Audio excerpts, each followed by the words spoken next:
act that way. Contact one of your local advisors today. At Gardner Collier Jewelry, our goal has always been to provide you with the very best jewelry for your money. From plain gold wedding bands to the most exquisite diamond ring, Gardner Collier has it. Our huge selection is sure to exceed your expectations, and our service is second to none. From sterling silver fashion jewelry to the one-of-a-kind diamond fashion piece, Gardner Collier can fill your jewelry desires. For the very best value in fine jewelry, choose Gardner Collier, Quincy Place Mall, Ottumwa, and Penn Center Mall, Oskaloosa. Emery Songer, Doug DeCock. We have the pregame show about 5 minutes away from the opening tap of the first of 2 games we have tonight. It's the 4th-ranked Grinnell Tigers girls basketball team taking on Oskaloosa in a rematch of a game earlier this year. The final score of that game was 69-29 in favor of Grinnell. Full court pressure, turned Oskaloosa over an awful lot, got big games from their 4-headed monster at that time. Sienna Durr is one of that 4-headed monster. She's out of this particular game. But Madeline Wilkins, leading scorer, averaging over 15 points a game. Cameron Moore averaging about 13 points a game, and she's kind of a slasher, do-it-all, kind of Sam Allen-esque, if you will, if you want to kind of compare them to the boys. And then Kira Hungerford, who's just really under the radar. She averages about 11 points per game, and she's shooting 48% from 3 so far this season. So, Doug, when you look at this, is there one player you're trying to take away? How are you trying to defend this team? Because they can score it almost from anywhere on the floor. Yeah, you got your hands full here. They've got decent size. I mean, they're not great. Well, Durr out, she was 6'1", so she was their tallest player, so they lose their height there. So I got to think you want to pressure them a little bit around the perimeter, maybe make them try to drive and shoot inside. Maybe Marley and Alexis can camp out a little bit. The 1-3-1 zone that Oskaloosa likes to run may be a little more effective with Sienna out of the game tonight. So that's what I would try to do. They're going to come after you hard right out of the gate with their full court press. So you just can't turn the ball over. That's going to be the other thing. When Oskaloosa has the ball, getting good shots off is one thing. They did not turn the ball over too awful much in the backcourt against the press from Pella Christian last Friday, but they did turn it over quite a bit in the half court and still weren't able to get themselves good shots, even though their press break was much improved. On the other side, defending Grinnell is going to be one issue, but Oskaloosa cannot fully rely on Alexis Westerkamp to try to keep them in this ball game. He was a 2nd or 3rd player, and Oskaloosa needs to be looking at offensively to maybe give them 8 to 12 points to keep this game close. Well, looking right away with Sienna Durr out there, that should open it up a little bit for Marley Denberger to maybe have a decent game. You've got 2 bigs there for Oskaloosa, and Westerkamp plays big, and Denberger. So Oskaloosa could do a little damage if they can get the ball up the court, get into some half-court sets, and get the ball inside. Takes a lot of movement offensively as well. It's one thing Oskaloosa is absolutely going to have to work on if they're going to keep this game close against one of the hottest teams in the state, the 4th-ranked Grinnell Tigers girls basketball team. We'll take a short break. When we come back, we'll give you the starting lineups and the opening tap. Girls basketball, little Hawkeye Conference action, Grinnell at Oskaloosa right here on the No Coast Network. Everybody depends on internet these days. Cell phones, tablets, video games, streaming video, and computers all draw off the same source. Most services can't provide data fast enough to meet your needs for an affordable price. That's where MCG's Gigabit Internet provides the solution. Our all-fiber network allows near unlimited capacity and reliability, which means you can run more devices faster without losing any of the performance that you need. Mahaska Communication Group, Gigabit Fiber to the world. Our roots are here in the middle of America, where humble beginnings can grow into great opportunities, where hard work and high standards are the key ingredients to success, where honesty and integrity matter. We're proud of our roots, proud to be a part of a community that shares our values, and grateful to our customers for giving us the opportunity to grow.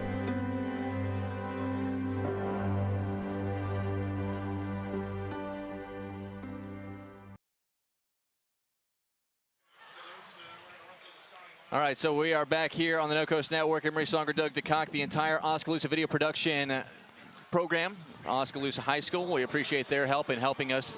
And, of course, we are going to be looking at the starting lineups as they continue to be announced. This is the front end of a doubleheader. The Grinnell and Oskaloosa boys will be wrapping this thing up. In just about an hour and a half, they will be coming onto the floor. But we got ourselves a girls basketball game that we're going to be interested to see how exactly good this Grinnell Tigers team is. Starting lineup for Oskaloosa, the home team. It's going to look awfully familiar as to what it looks like usually. It will be Lindsay Holmberg, Shalandra Schilling, Alexis Westerkamp. Schilling and Westerkamp, along with Leah Van Manen, they're all seniors, but we're going to go ahead and take a listen into the national anthem before we get any further.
The Oskaloosa marching / pep band getting everyone ready with the Star Spangled Banner. And now let's go ahead and line up what the starting lineups are going to look like.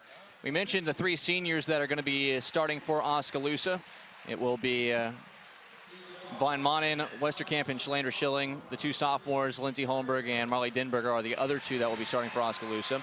The Grinnell starters are getting introduced. The first of which is Macy Harris, the sophomore. She's kind of the point guard. She's kind of forgotten because she sits behind the other 4 big names on this team.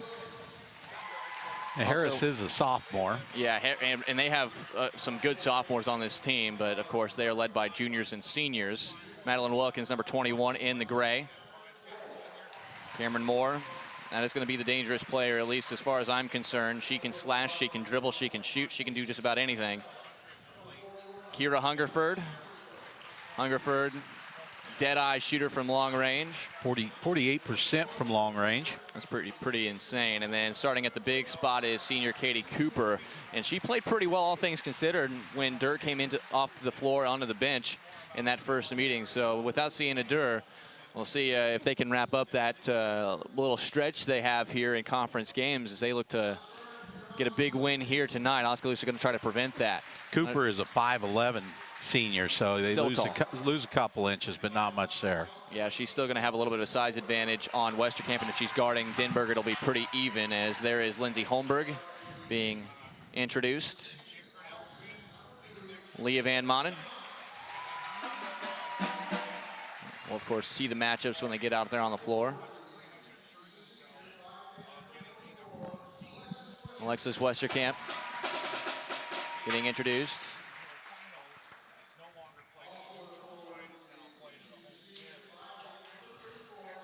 Shalandra Schilling being introduced for the Indians.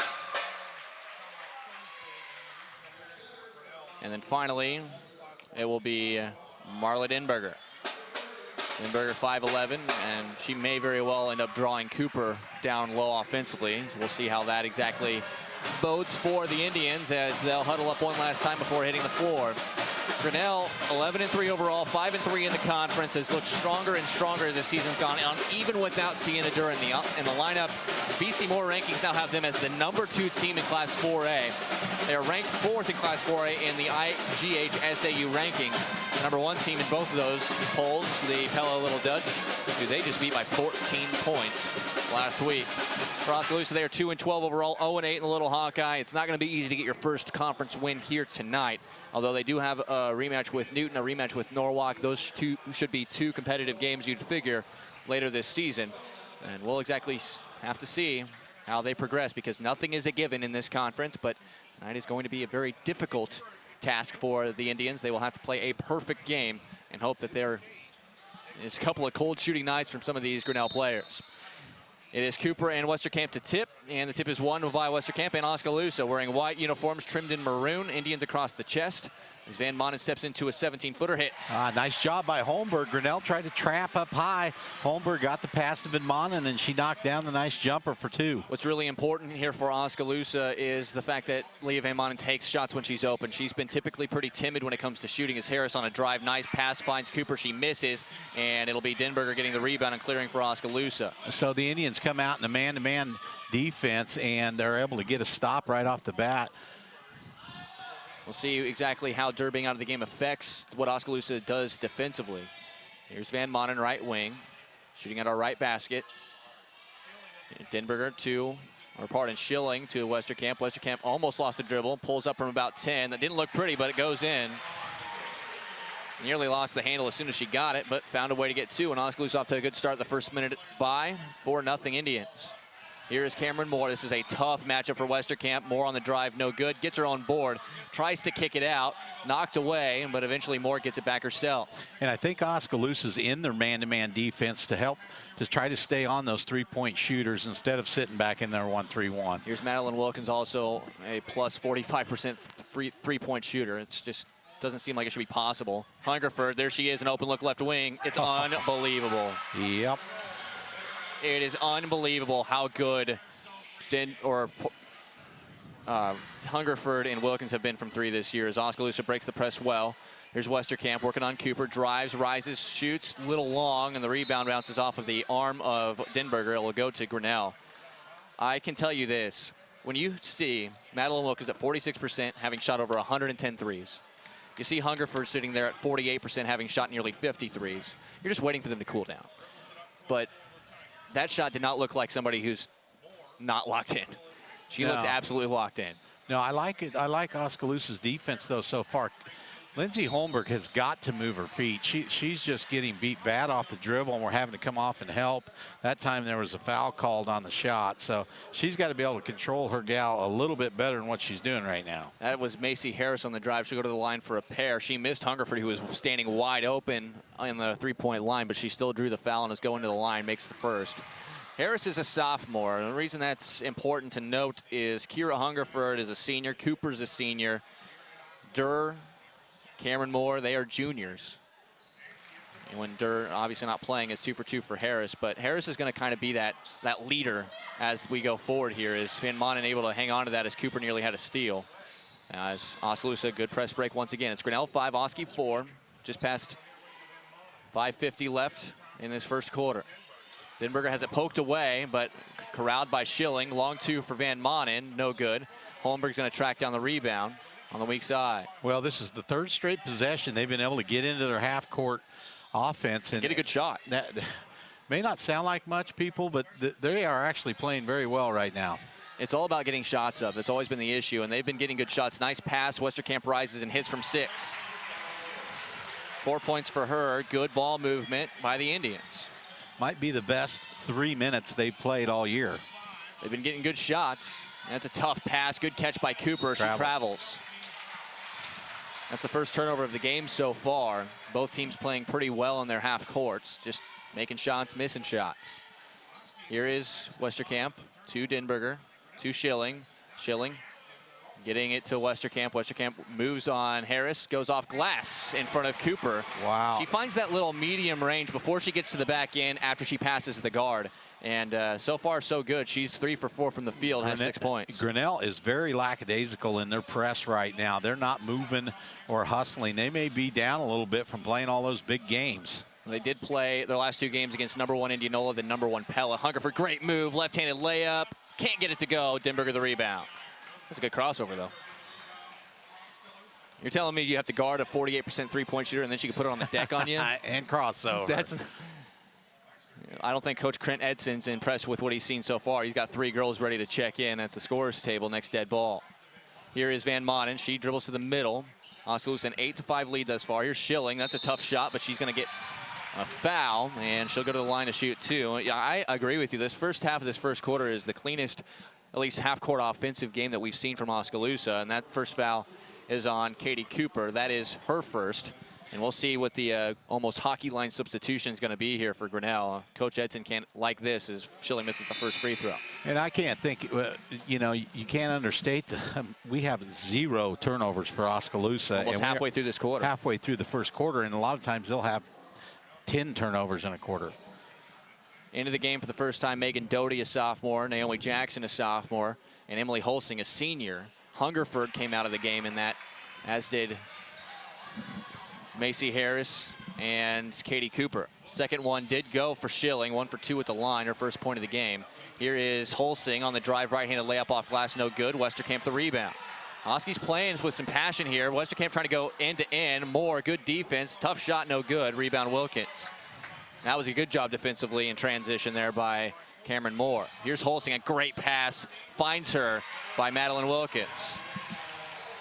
Holsing's first 2, it's 9-7, Oski by 2 over Grinnell. Summer Smith into the game for Oskaloosa. She dribbles into the front court, in trouble. Now is trapped, has it tipped, ball loose, and eventually picked up by Megan Doty. All the way, what a move by Cameron Moore. Whoa. And it's 9-all when in the open floor. That's tough to stop. Well, Oskaloosa may look to get a timeout here pretty quick. Here is Holmberg, gets it to Schilling, kick out to Van Manen for 3. Nice shot by Leah Van Manen, good ball movement by the Indians. Wow, look at this offense. 12-9 with 3 minutes left in the first quarter. 5 minutes into this, 12-9. Oski scored 12 points. It's not, I mean, that is well above their average. Is kick out here to Wilkins. Wilkins steps into a free throw line jumper. Long, no good. Westerkamp the rebound. And with missed shots, Grinnell cannot set up a full court press. Well, and their full court press hasn't been very good. So they're just not playing hard right now. But give Oskaloosa credit, they're playing very well. Here's Holmberg outside the arc, being guarded by Holsing. Gets it to Westerkamp, steps in a long 2. That's a tough shot. And Schilling tries to save it. She does, but Moore is able to get the rebound, and she'll try to push it. Good defense getting back for Oskaloosa as Moore drives, kicks it out to Holsing. Holsing puts it on the deck on the drive. A kick out. There's a pump fake. Doty kicks it back over to Holsing. Over to Wilkins. Wilkins drives, kicks it out. Moore, open look from the left wing. Good. Well, Grinnell can beat our defenders off the dribble really easy. When we come to help, they can kick it out for those open threes. Madeline Wilkins already has 3 assists. It's 12-all. Here's Holmberg, loses the handle, picks it up, goes off glass, too strong. Lucky to not get called for a double dribble or travel there. The rebound by Doty, and then the ball knocked out of bounds. It'll stay with Grinnell. More substitutions. Hungerford back in, as is Harris for Grinnell. For Oskaloosa, Holmberg, Summer Smith, and Schilling exit. Caitlin Smith enters, as well as Soraya Strovers. Marley Denberger also out there as well. 12-all, 1:45 to go first quarter. On the drive, a kick out to Holsing. She'll set up a 3. Oh my goodness. Holsing hits a 3 for Grinnell, and Soraya Strovers is probably our quickest defender to try to neutralize some of this dribble penetration. Here's Strovers. She stepped on the line out of bounds. Good defense by Holsing, just standing there pitching her to the sideline and getting the call. That's just the second turnover for Oski, 3rd in the game. It's as clean as we've seen 2 teams play so far this year, at least in the first quarter, and Grinnell shooting lights out from deep and can't buy one inside the arc. Of their 15 points, 9 of them have come from long range. Here's Hungerford. She wants one from the right corner. That one no good. Caitlin Smith the rebound. And Emery strikes again. Oh, this one's stolen away by Hungerford, away from Westerkamp. She'll speed down there and lay it in. How about the defense? Oskaloosa now trailing 17-12. An 8-0 run here for the Tigers. As here's Denberger. Gets it to Westerkamp. 45 seconds to go in the first quarter. Grinnell by 5. Oski's still playing well. Here is Smith, left wing. Smith dribbles, and we'll get it back to Van Manen. 30 seconds. Has got to set a better screen for Westerkamp. She didn't have her body turned the right way, and Westerkamp couldn't rub her gal off. Smith offensive board on a miss, and she draws the foul. Good work. Caitlin Smith is one of the shortest players on the floor every time she's out there, but good work on the back end on the weak side, and she'll go to the line to shoot a pair. The foul is whistled on Hungerford. That's number 1. That is the second team foul on Grinnell, only one team foul on Oskaloosa. Has there been a more fluid quarter we've seen all season in girls basketball as Smith misses the first free throw? No, this is easily the best quarter of basketball that I have witnessed from Oskaloosa this year. And their opponent. And their opponent, yeah. At the same time, Oskaloosa has had good quarters. Their opponent has not had good quarters. Right. Grinnell looks much cleaner tonight than they did in the first meeting, and Oski's still hanging with them as Smith makes the second free throw. Well, if they're not shooting lights out from three, the Oskaloosa very well could be leading this game. Hungerford will get an and one. Nobody picked up the ball, and she is showing off the wheels here. I don't know what it is, but I've just never seen her as a game changer with speed. But both times she's gotten free run from the backcourt with the basketball, she has been flying by people. She is a spot-up shooter as far as I was concerned, but she is putting it on the floor and looking good. Yeah, she is. She's got, I've seen a lot of good dribble drive penetration out of the Grinnell players. Oskaloosa trying to put a little pressure around the perimeter to prevent those three-point goals, and Grinnell's taking it right to the hole. Rebound, Summersmith saves it to Schilling. 15 seconds to go. The foul was whistled on Caitlin Smith. Oskaloosa has it in the front court, knocked away, and then eventually stolen. Credit the steal to Bailey Kriegel, who just came into the game. Here into the front court with 4 seconds left. Can they get a shot up? 2 seconds, 1 second, and they will not. Good defense by Oskaloosa. Oski hung in there, battled, but Grinnell is going to have a 19-13 lead as they were lights out from deep, and Kira Hungerford exploded for 7 in the first. We'll take a short break and be back with the second quarter after this right here on the No Coast Network. There's nothing like the right couch or recliner to make life good. The right mattress to help you get the best night's sleep. The perfect piece of furniture to bring people together. At Slumberland, we have friendly staff that can help you pick the perfect match for your life. We have America's favorite brands under one roof with interest-free financing and a 30-day satisfaction guarantee.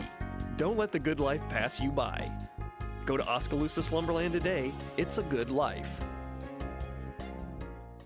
Hawkeye Real Estate is your one-stop source for everything real estate in Mahaska County and the surrounding area.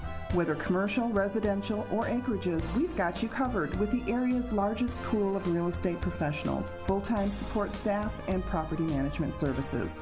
With over $19 million in sales volume for 2016, Hawkeye continues to be Oskaloosa's leading real estate office.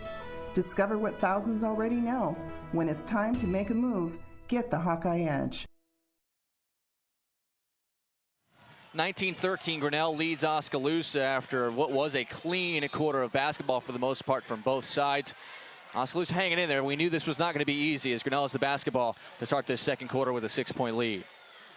They're wearing gray, charcoal-colored uniforms with the orange Grinnell colors, numbers, looking sharp and playing well right now. Cameron Moore has it right wing, into the corner. This is Sarah Gosselink, a freshman, getting some run. Here's Hungerford, and she is fouled, a reach-in by Holmberg, I believe. Hungerford looks like she might be the biggest beneficiary of Durr not being in the game because she just seems to have the ball in her hands way more than she did in the first game. She seems real aggressive, too. She's taking the ball and looking for her shot. I like what Oskaloosa's done defensively. They're switching it up a little bit. Now they're back into a man. They were into a zone. And that time Cameron Moore showing off her driving ability. If there was one player that is a driver, she is the one on this team. Great ball handling and good speed as she got past Holmberg on that last possession. Westerkamp out of the game, and Moore usually draws Westerkamp defensively. This is knocked out of bounds by Grinnell to stay with the Indians. But when she's out of the game, that's the real trick. Who can guard adequately Cameron Moore? Yeah, I don't have an answer for that. I don't think we have. Here's Smith, left wing. She's got an open look for a three and hits it. And she's starting to heat up here in the last week and a half, hitting some of the threes. That's her game, and the first half of the season was not good for her. As look at Cameron Moore all the way. What a finish. She's got 9 now. I don't know how you defend that. There were 2 players there, and she just split them with a great-looking Euro step. Oskaloosa trying to break this full-court pressure. They will. Here is Schilling. Again, Oskaloosa, their press break is 800 times better this year than it was last year. Yeah, Grinnell has picked the intensity up big time. It looks like there's 8 Grinnell defenders out there right now. They're all over the place. Here is Van Manen. Holmberg on the right wing. They get it out to Smith. Back to Caitlin Smith. She'll take another 3, same spot. This one just short. The rebound loose and eventually grabbed by Wilkins. And she is fouled in the backcourt as Van Manen just a little too handsy.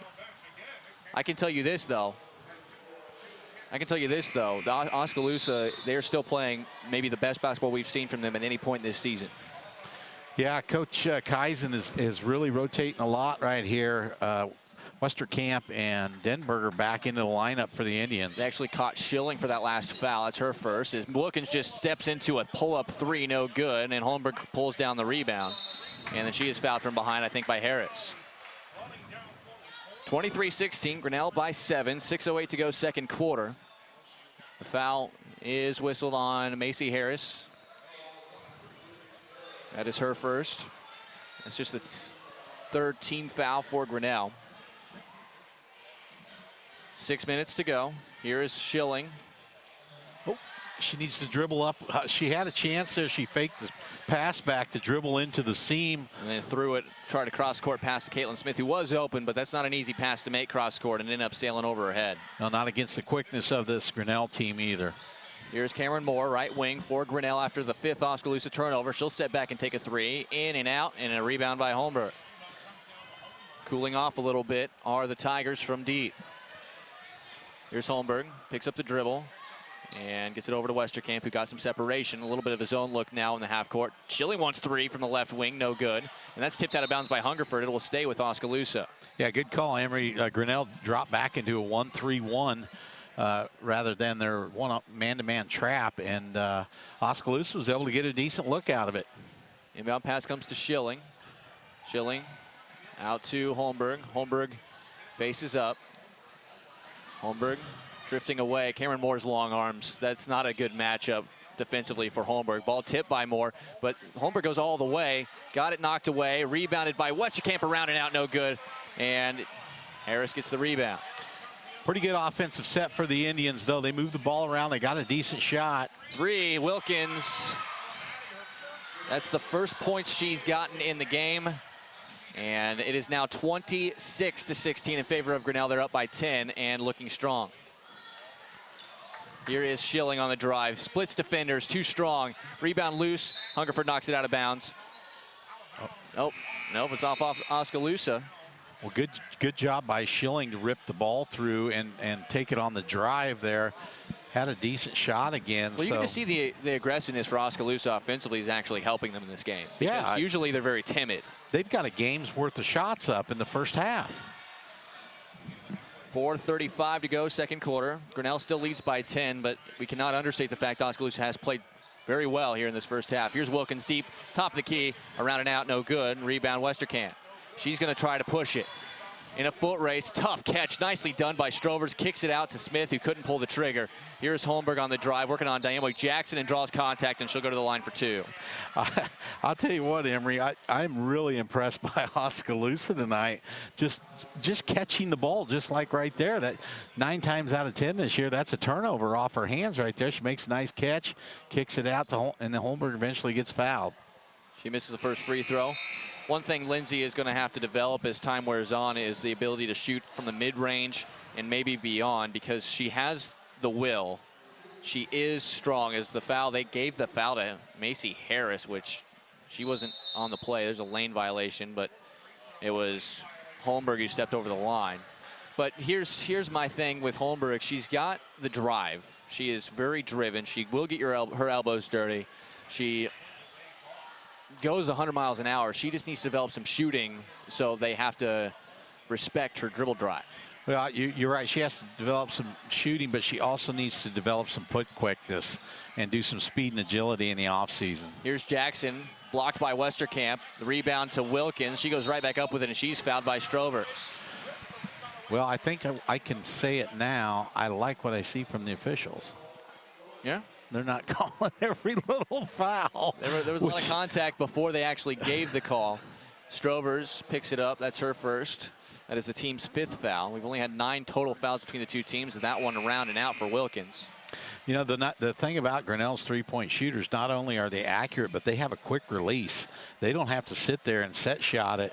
They get it, and they get it off quick. Yeah, when they want to shoot it, they let it go. As Wilkins hits the second, she's got 4. Between Wilkins, Moore, Hungerford, I mean, Naomi Jackson shot almost 53s this season. They have players not afraid to take the shot, which is the first battle, but they have some players who can just straight up knock them down. Oh, and Denberger, that's just a turnover that doesn't need to happen. Well, and just by Marley's body language, she just looks lackadaisical tonight. We've seen that earlier in the year. She made the catch, and I think she was trying to read somebody cutting, as there's wide open underneath is Holsing. Miscommunication between Westerkamp and Denberger, who was covering down low. And there's a travel as Holmberg, again, they cut off where they think the ball's going, and their body momentum drags that back foot. And those are the 2 worst turnovers we've seen so far from Oskaloosa, and Coach Kaizen wants to talk it over. 30-second timeout, we'll keep it here, but that's what we're talking about. You know, when you're looking at this team, just speaking in generalities, you got to clean these little things up, because you're playing really well otherwise. Right. I mean, that's 7 turnovers. That's not... you know, halfway through the second quarter, that's well ahead of schedule against a team like Grinnell, who's pressing you the entire game. An athletic pressing team, so they're doing well right there. They get, they got a lot of positives they can take out of this half. Marley sometimes is a little lackadaisical, and she's got to focus in and play hard because they need her to be a player. Inbound pass comes into Hungerford, over to Cameron Moore out of the timeout. 29-16, 13-point advantage for Grinnell. Here is Moore over to Naomi Jackson. Jackson will dribble it out, back to Holsing. They're playing a lot of everybody out. Hungerford catches and shoots for 3. It is unbelievable how good she is from 3-point. Another timeout for Coach Kaizen, and he is not happy with the defensive rotations, leaving Hungerford that wide open. Hungerford, the first player in double figures. She has 10. Well, I'll be honest with you. I didn't know what defense they were running. I think half of them were running a 1-3-1, and half of them were running well, I thought man-to-man. that was on the miscommunication with Denberger down on the bottom. Yeah. I think that's the exact same thing. I think Westerkamp was playing something that Denberger was not playing, and it left Holsing open for the lay-in.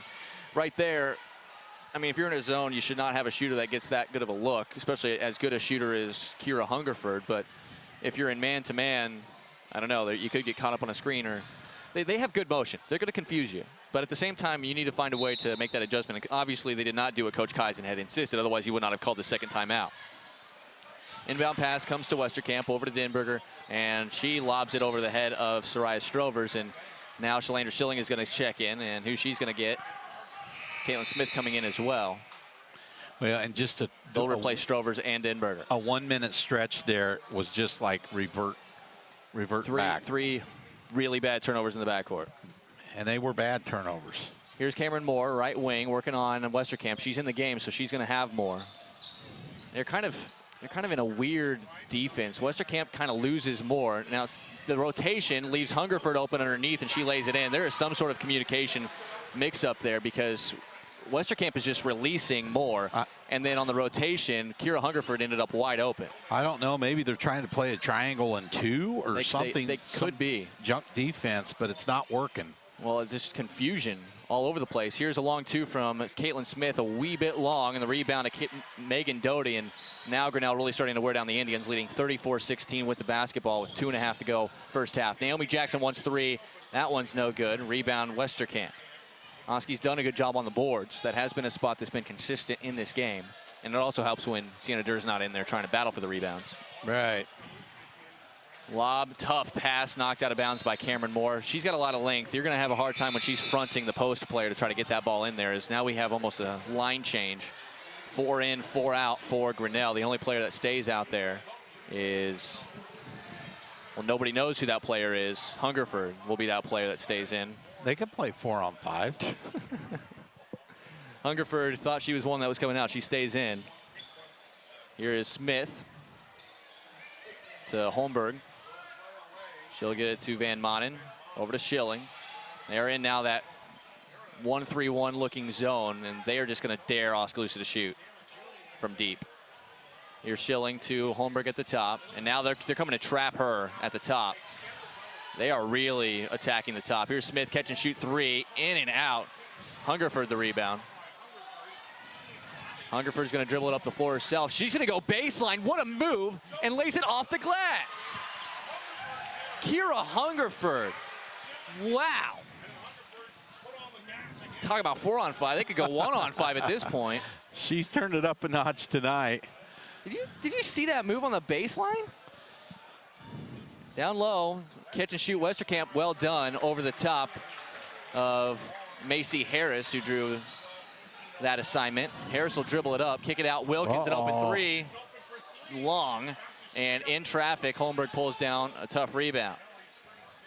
1:05 to go, 36-18. Grinnell doubling up Oskaloosa. Here is a nice move by Westerkamp to get open. Good pass by Van Manen, and Westerkamp now is in double figures with 10. 36-20. These are good offensive sets for Oskaloosa when they get over here. Hungerford thought about three. Now she'll drive, draw a lot of contact, and hits. Wow. This is impossible. What are we watching right now? She is just blasting by him. And then she took the contact and still got it to go. Well, there's a player that we did not see the first time Oskaloosa played Grinnell. Absolutely and not. That has to be one of the reasons why they're playing really well now. Well, and that's the thing. Sometimes, and I don't want to say this because Sienna Durr is a great basketball player, but sometimes you can get more out of some of your players when they just have more room to operate. There's not as many cooks in the kitchen, if you will. Yeah. Hungerford makes the free throw and will exit. What a first half. She's got 17 in the game.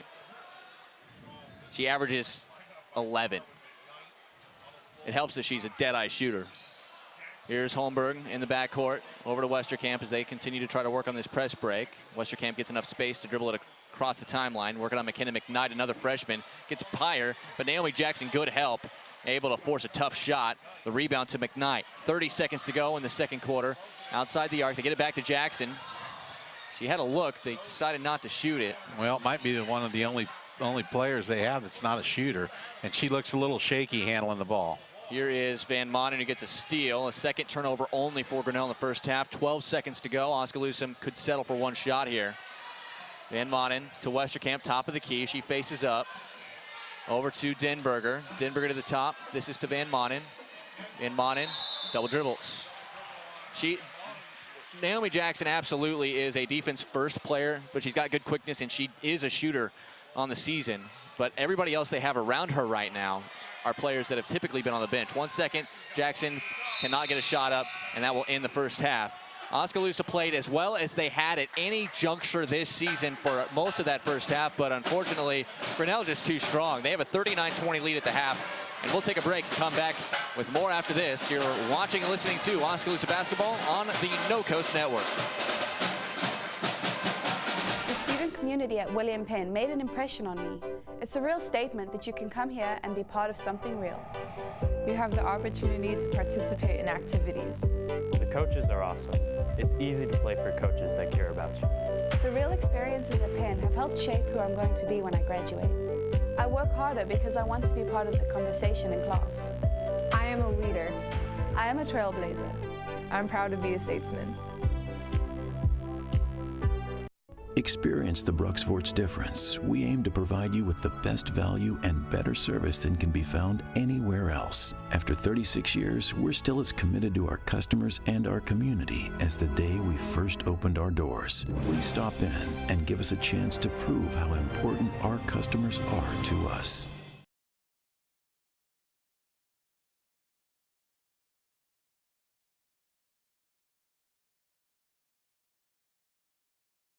Lighton State Bank understands that everyone's financial needs and goals are different.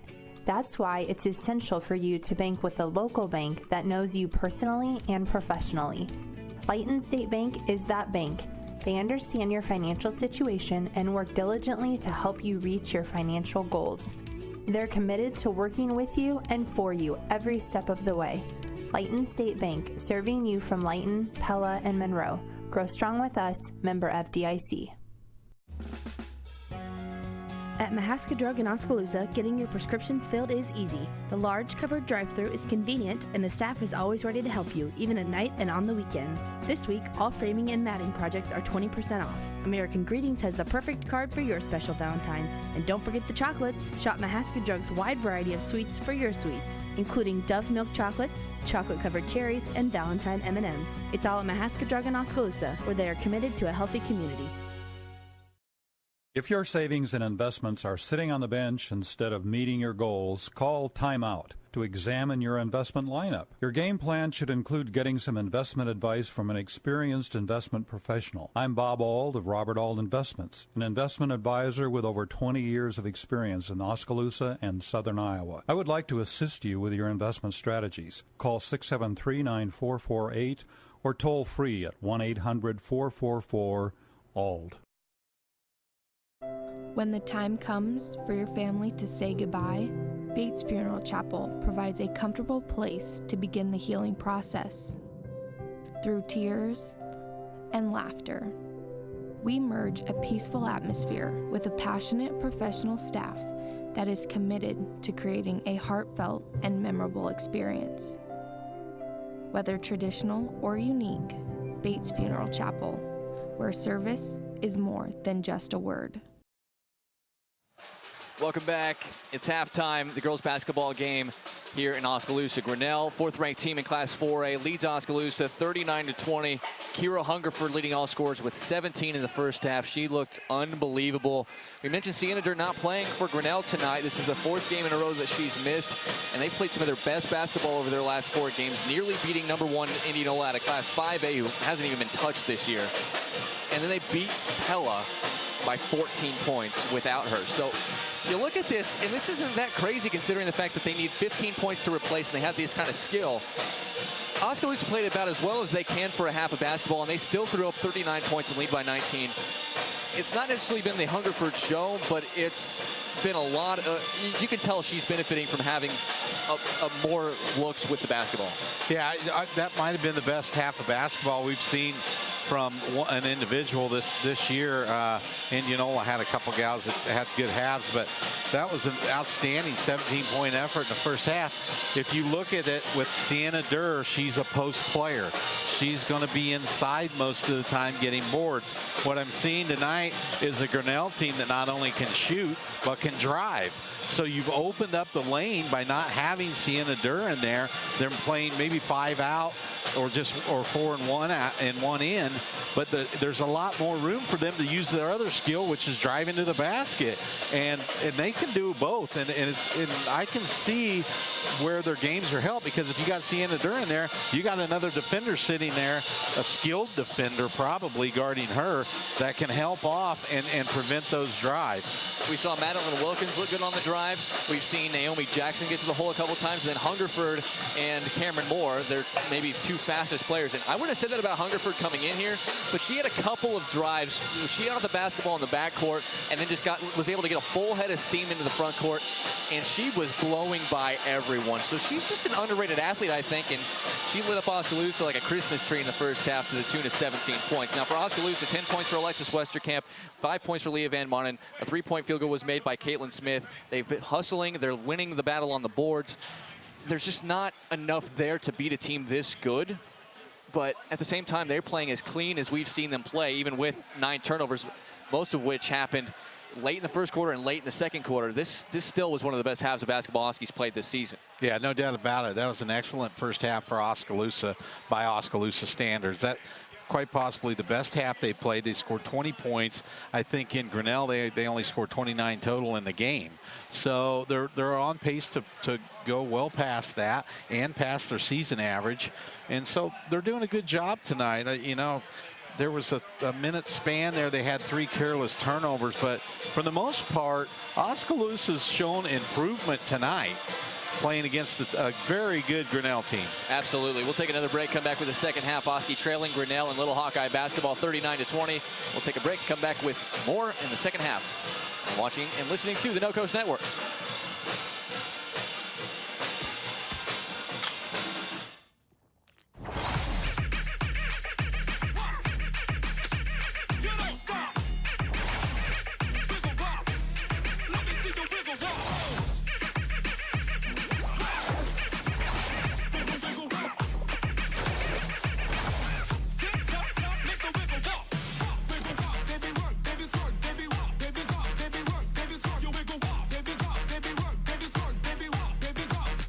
At Community First Credit Union, we've created a new look because we want you to take a closer look at us. See First can help you move forward with the technology you need to bank anywhere, anytime, and a team of experienced professionals dedicated to your success. Try us. Join us. Because at See First, together is better. Dreams start early, illustrated straight from the heart. Big or small, dreams take hard work to grow into reality. To bring your dreams to life, sometimes you need a little help. So surround yourself with people who believe in your dreams and count on Bank Iowa to help you reach them. Bank Iowa, for the dreamer in all of us.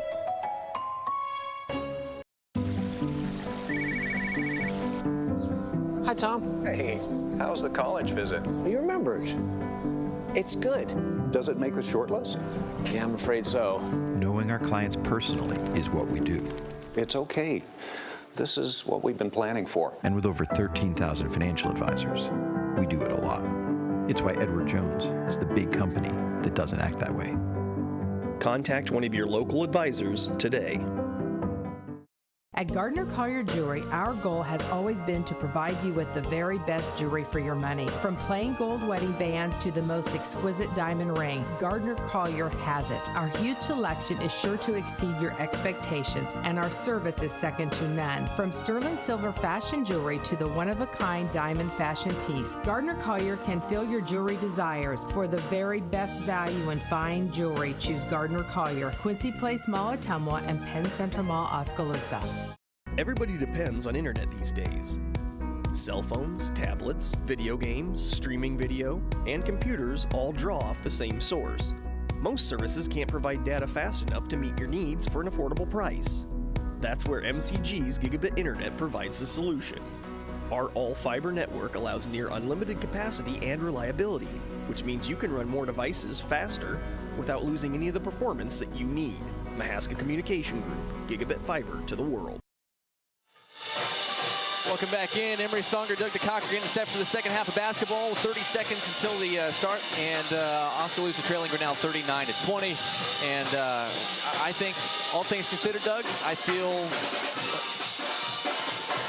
like Oskaloosa still played very well in that first half.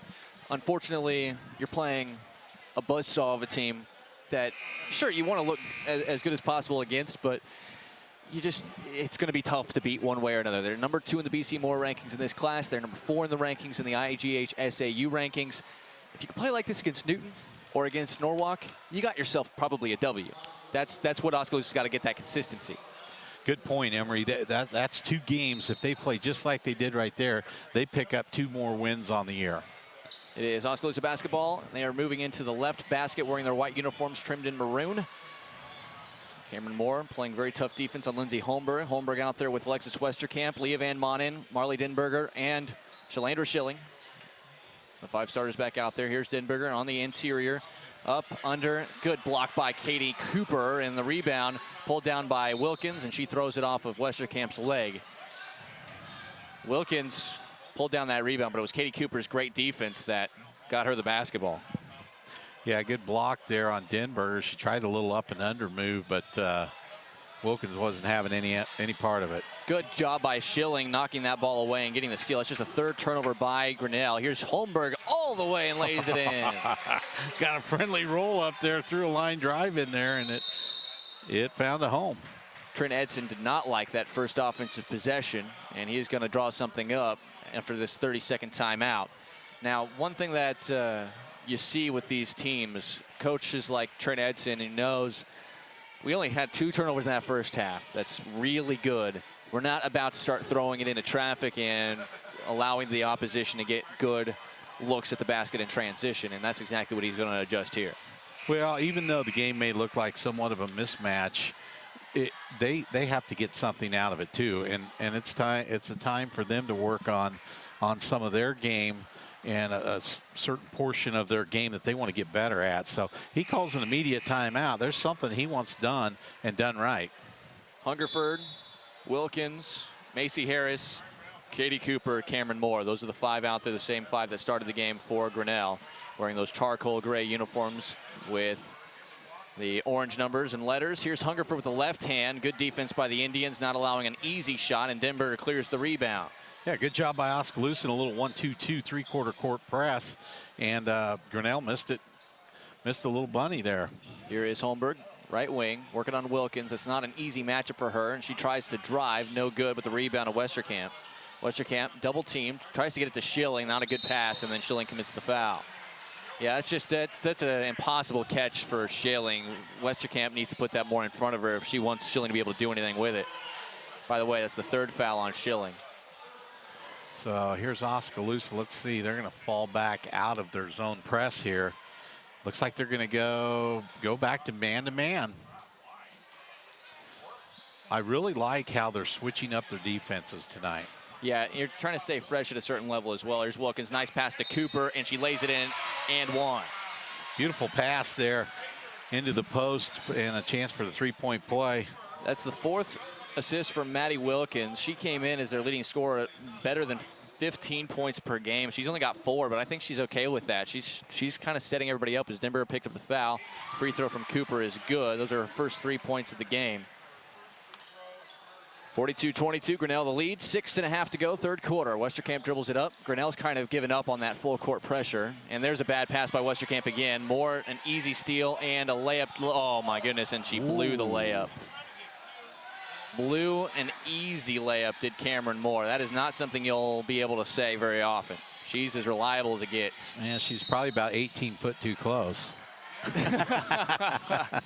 Yeah, there's a offensive foul. Leah Van Manen used the forearm shiver to create some space and did not get away with it. That's the first foul on Van Manen. Third team foul in quick order here for Oskaloosa. 6 minutes to go, third quarter, 42-22. Harris outside the arc, gets it over to Wilkins, finds Hungerford in the corner, lobs it into Cooper, and Denberger. That's kind of that's just unlucky. The pass kind of was behind Cooper, and as she reached up to try to make the catch, she kind of went over the top of Denberger, and Denberger, I mean, she couldn't get out of the way fast enough. It's obviously a foul, but it's a tough circumstantial foul. It wasn't as if it was terrible defense there by Denberger, but that's her third, and she'll come to the bench. Here's Cooper, hands it off. Wilkins, catch and shoot, top of the key. Wow, Nothing but net. What a quick trigger she has coming off that screen. Nothing but net. 45-22, Grinnell the lead. 5:40 to go, third quarter. This is a fun team to watch when they are in high gear. Here is Schilling over to the right wing to Westerkamp. Westerkamp got a size advantage on Harris, kicks it over to Schilling. Outside the three-point arc. Now gets it to Summer Smith. She faces up. And she's got it poked away by Cooper. What a job by Cooper. It's a jump ball to go to Grinnell.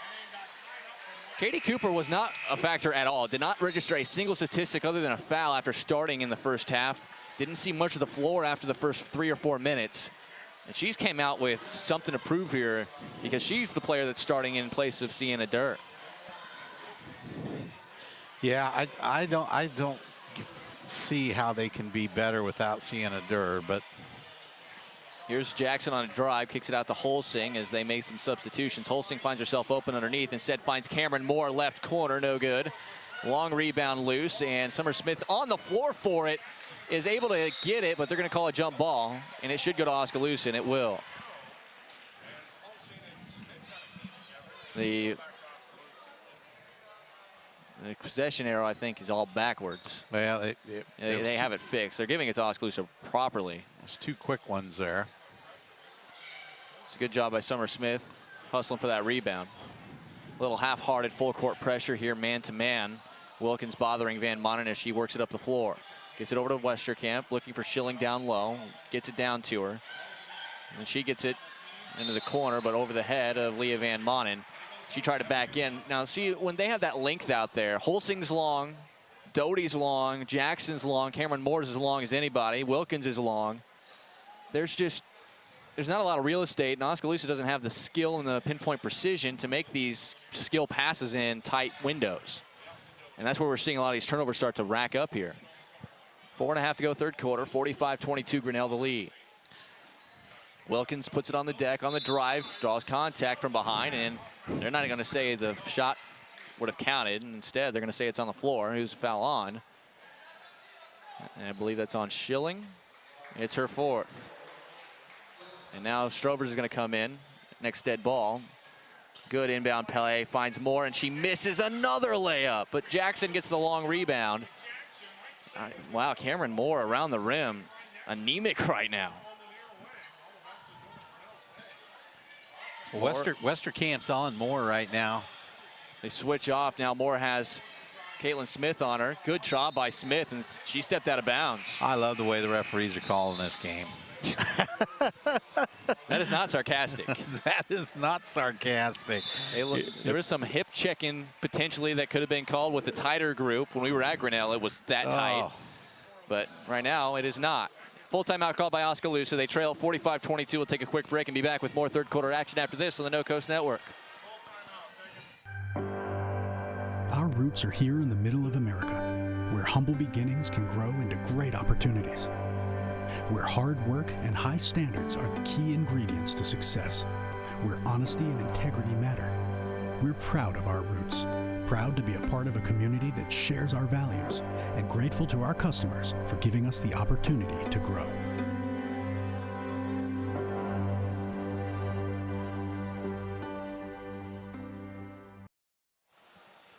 Oskaloosa trailing Grinnell, 45-22 girls basketball. We are 3 minutes past the top of the 7 o'clock hour. You are listening to Oskaloosa basketball, hosting Grinnell on 99.5 FM, 740 AM KMZN. You're watching us in high definition all over the world on radiokmzn.com and on MCG. That is on Channel 7 on MCG in Oskaloosa. We appreciate you for joining us. Oskaloosa playing pretty well, all things considered. Grinnell is starting to look better defensively here in the second half. They're playing without Sienna Durr, one of their best players on the season, but they are looking very strong even without her on the floor. Now they've gone into kind of an interesting look defensively. That's a 1-3-1 three-quarter court. Sarai Strovers misses a long three. Rebound Westerkamp puts it back up and in. She's got 12 in the game. She's had a nice outing as well. It's just not been enough for the offensive firepower as Wilkins working on Strovers, kicks it out to Jackson. Jackson goes all the way, goes off glass, can't finish it. Rebound Van Monnet. 3 layups Grinnell has blown now. Oskaloosa's done a good job kind of closing the gap, though, at least making them think about it. Strovers from about 15 gets an open look, no good. Westerkamp another offensive board, up, under, and scores. Nice step under by Westerkamp after pulling down the rebound, and 4 quick ones for Alexis.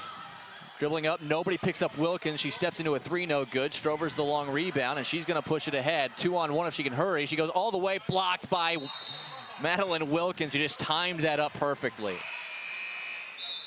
Well, I like the aggressiveness by Soraya. She's going to take it to the hole. It's 1-on-1. That absolutely is the right play. She did the right thing and just got it blocked. 3:15 to go here in this third quarter. Inbound pass comes to Caitlin Smith. A 3 from the left wing, a little long, and the rebound is knocked out of bounds. It'll stay with the Indians as Hungerford just came back in, knocked it out of bounds. And that ball looked like it should have been called over the back of the backboard. Yep. Out of bounds. So. I think Grinnell got a break in the first half. Oski gets a break, a quarter and a half later. Holmberg having trouble. Does get it into Smith. Back to Holmberg, top of the key. Just over 3 minutes to go, third quarter. Oski down by 19. Smith down onto the block. This is Westerkamp, one dribble. She's fouled before the shot. And the foul is going to be whistled on Macy Harris. That is her third. Harris has been drawing Westerkamp more and more frequently here, which is interesting considering the fact that Harris listed as pretty much their point guard. Is Caitlin Smith catch and shoot 3 on the inbound. That's just off. And the rebound to Harris. Good look from Smith, though. Nice pass from Harris, finds Jackson, who kicks it out. Hungerford thought about 3, instead will drive, kicks it out to Harris. She thought about a 3. Doty, Hungerford, right corner, 3 on the way, no good. Rebound Strovers. Strovers 1-on-3 now, has it knocked away by Jackson. It'll stay with the Indians. Hungerford had a look. Yeah, Grinnell moved the ball around real good. They're getting open looks, but they've gotten a little bit cold here in the third quarter. They have been way more active. Actually, this quarter, wasn't it a 19-point deficit for Oskaloosa? To start, indeed. So they're playing them even right here. Here is Holmberg, finds Smith, a long 2 wide open. This one no good as well. Now she's not getting him to fall, but the rebound on the offensive glass by Holmberg. Has it knocked away momentarily, gets it back, and she'll go to the line for 2. She's battling in there. She's got 6 rebounds. She does battle. I mean, She's not the tallest gal on the team by any means at 5'5", but she's getting a lot of rebounds tonight. She just hustles. That's the MO of her game. Hopefully you can add some skills to her toolbox as she continues to improve, as the first free throw is good. She's just one of those players that you think, because of the motor, you might be able to get quite a bit out of her as she continues to, grow athletically. Second one up and good as well. 2 for 2 at the line for Holmberg, and Oski's within 17, 45-28, 2:29 to go, third quarter. The foul, by the way, was on Hungerford, her second. She thought about, and she just blows by Westerkamp, but misses another layup. Rebound Westerkamp. Nice little hesitation there. Hungerford comes from all the way behind her and knocks it out of bounds. Nice little hesitation move on the offensive end by Hungerford, and then she hustles all the way back and knocks it away from Westerkamp. She's a lot faster out than of I bounds. expected. Like I've seen her for 2 years now at the varsity level, and I did not remember her being this fast. Mary Nelson in the game for the first time for the Indians. Here's Westerkamp on the baseline. One dribble, tough shot off glass, gets it to go. 16 in the game for her. And Oski's got it trimmed down a 15-point lead, 45-30. They're looking solid here tonight. Here's Jackson over to Hungerford. Thought about it some more, and then fires. Leaves it short. Rebound Cooper in traffic, and Holmberg just rips it out of there and knocks it out of bounds. Cooper has about 2 inches at least on everybody who was surrounding her for that rebound. And Grinnell has gone cold from outside, and you can see Oskaloosa's, I would think, controlling the boards, or it sure seems like they are. So absolutely they are. That is where Sienna Durr is being missed. She would be scraping a lot of these boards down. Van Manen and Dittenberger come back in. Hungerford's three-point percentage plummeting to probably underneath 50% now. Cooper catch and shoot from 12. Nice look on the inbounds from Megan Doty. And I've seen both the boys and girls teams, numerous teams running that same inbounds play, and it works 75% of the time. Here is Van Manen, right wing, gets it to Dittenberger at the top of the key. She thought about the three, puts it on the deck, gets it over to Nelson. Nelson looking for help, gets it to Holmberg. Holmberg working on Hungerford. Over to Van Manen. Over to the top to Dittenberger. Then Nelson, guarded by Jackson, long arms, got to watch out if you're the freshman. Nelson still dribbling, gets it to Holmberg. Holmberg now working on Hungerford. Tough shot, she throws up. Hungerford then gets the rebound. She's just everywhere. Jackson's out on leak out. Nice pass by Hungerford, and Jackson does not miss the layup. Her first 2 points of the game. But Hungerford, she went from playing great defense, getting the rebound, then to dribbling it up, get the outlet pass, and get the assist on the lane. Well, Hungerford's the one that has the shorts that we were talking about up in Grinnell, and she did not do anything up there, except we talked about her shorts. They force a jump ball here in the interior on Caitlin Smith. There's nowhere for her to go, and it'll end up going to Grinnell. But she's a nice-looking athlete. I mean, she's got definition in her legs, and maybe that's what she's doing. She's just showing off she's showing the squats. Yeah. And all of a sudden, she turned into a 50% three-point shooter in the interim. Here's Moore just back into the game. Tough shot and good defense by Summer Smith, but Moore gets it right back. Hungerford gets it. She'll drive and kick it out. Wilkins on the drive, gets a good roll. She's got 9. She's not been looking for her shot tonight, but still has found a way to run into 9 points. Hungerford has not scored in the second half, by the way. She's taken 3 shots, a layup and 2 threes, and none of them have gone down for her. 12 seconds, here's Holmberg. That's a good drive, but poked away by Moore.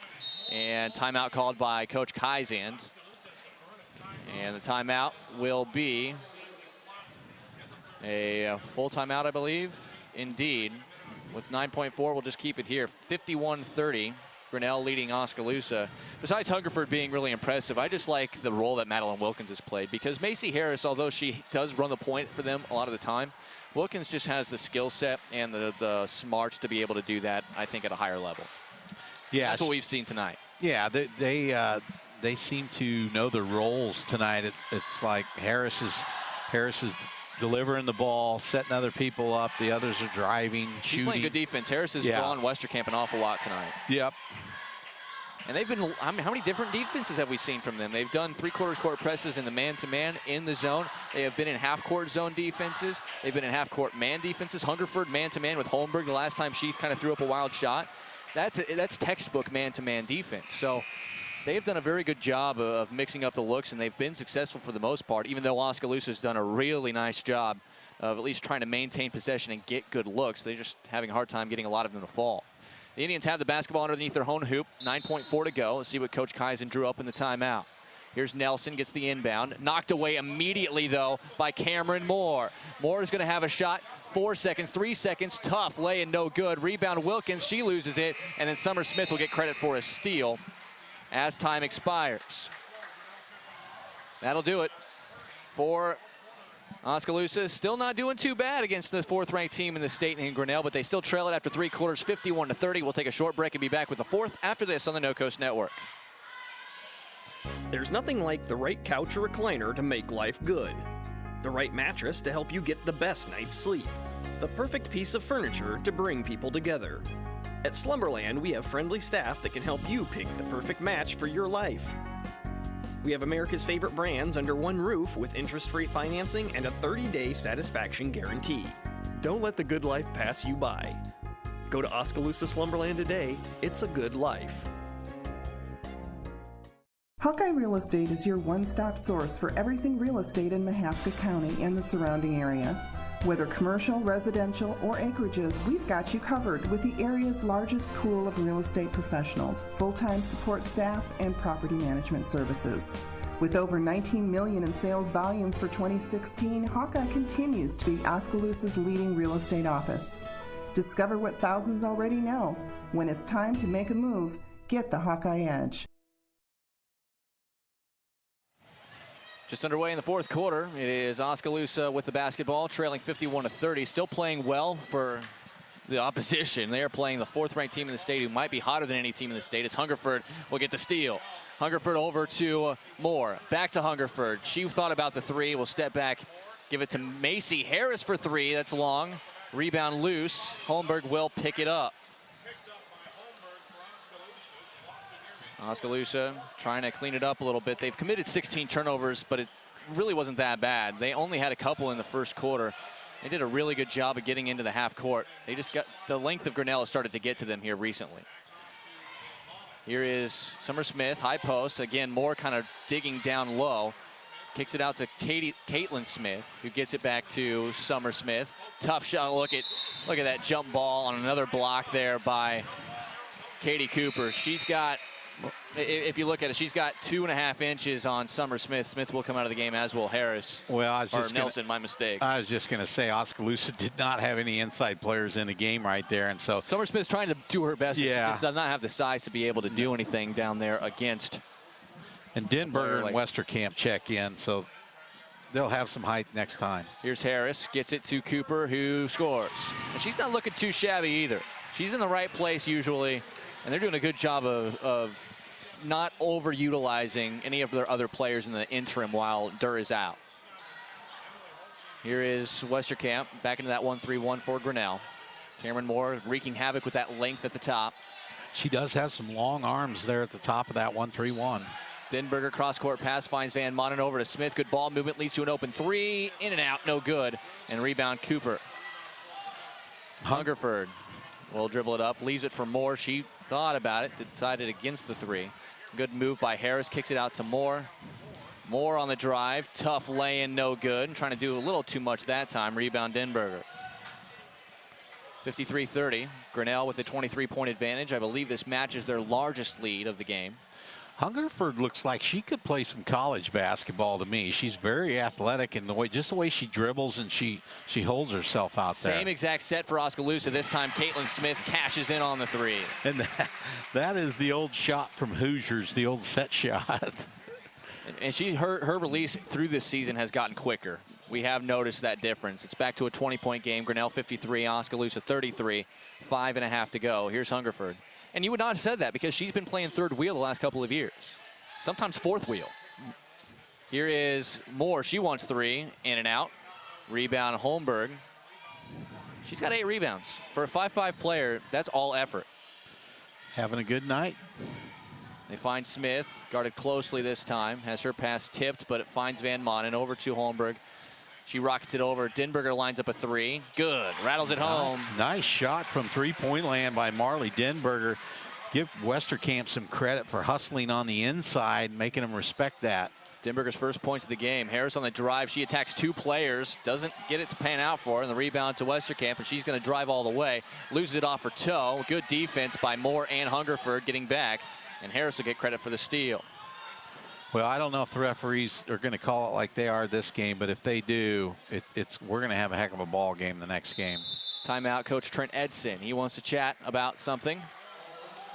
Full timeout. We'll take a quick break.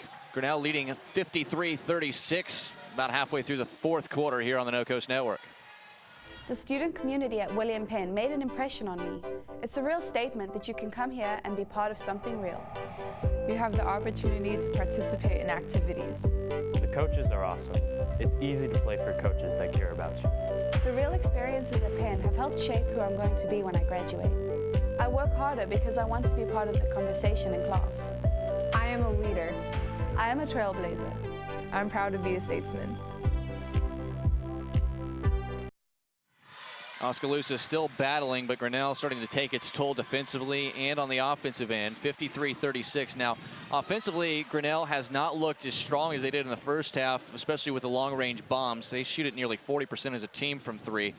But overall, we're seeing some other athletes outside of Sienna Durr, because she is out of this game. Players like Hungerford, players like Madeline Wilkins showing off multiple skills that sometimes get hidden when you have too many good players out on the floor at a time. Naomi Jackson's got it. She gets it over to Wilkins. Wilkins over to Jackson. Thought about it. Now she'll drive over to Emily Holsing. Holsing a skip pass to Hungerford. She'll go on and take a little 8-foot floater. No good. Good challenge that time by Westerkamp, and then she cleans up the rebound. She's 1 rebound away from a double-double tonight. 4:15 to go. In regulation, 53-36. Of course, the boys game will follow us here on the No Coast Network, as it is inside to Schilling. A kick out. Van Manen steps into a 3 right wing. Nearly banked it in. The long rebound is corralled by Jackson. Gets it to Holsing. Good things happen when you get the ball to the center there, and Oskaloosa was able to get a shot. Leah could have actually popped it down to the corner for Look a at better Hungerford shot. on the drive. Left-hand layup good. And nice left by Hungerford. She's got 19. That's her first points of the second half, but she's still been every bit as active as she was in the first half, mainly defensively here in the second half. She's now playing at the top of this 1-3-1 zone. Into the corner is Westerkamp. Cross-court pass finds Van Manen. She drives on Wilkins. Nice find to Denberger, lays it in, and she's fouled. What a pass by Leah Van Manen on the drive. Yeah, nice skip pass from Westerkamp over to Van Manen. Van Manen drives baseline and dumps it down for Denberger, who lays it in and gets fouled. Oskaloosa has it within 17 here. And they've just been kind of hanging around as Cooper picks up her second foul. There's not been a lot of fouls in this game, just 8 in the second half total. The only player that's really dealt with foul trouble is Shalandra Schilling. First free throw no good, but Schilling gets the rebound. And then a 3 from Westerkamp is blocked, but Denberger gets the rebound and lays it in for 2 more. How about that for Denberger? And it's down to 15. This is looking really impressive for this ball club, as Wilkins open look 3, can't get the roll. As good as they've been, Wilkins and Hungerford, as this ball will stay down here with Grinnell on the rebound.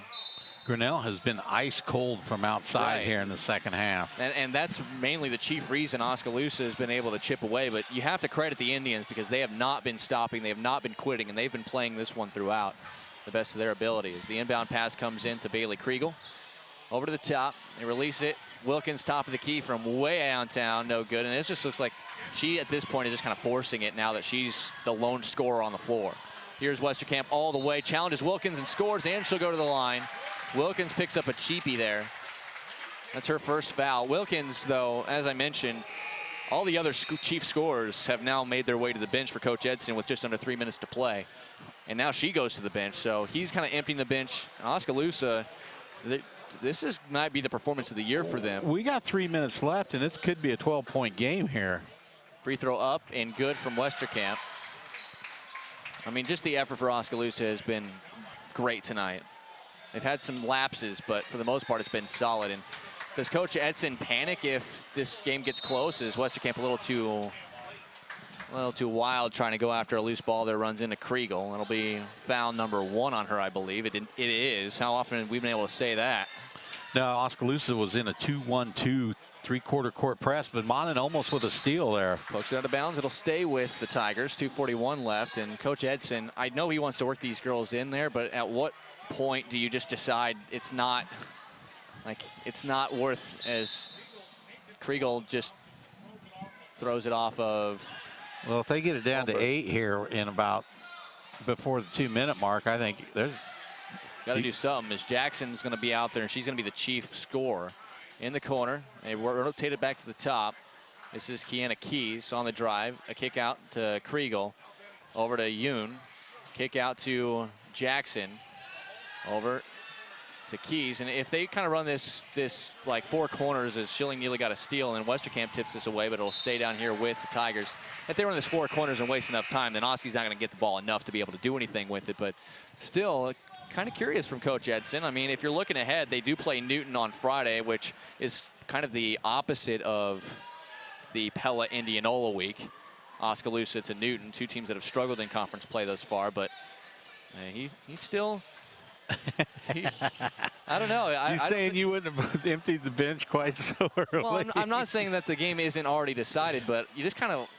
You're not going to feel too great about this, the way this thing is starting to look like it's going to end. Well, I guess if you're looking at style points. Yeah, and that's what I'm kind of thinking, is there's a 3 no good from Kriegel. Rebound to Holmberg. Oskaloosa's not going to stop playing just because Grinnell's taking their starters out. Holmberg on a crossover all the way off glass, scores. Now we're down to 10.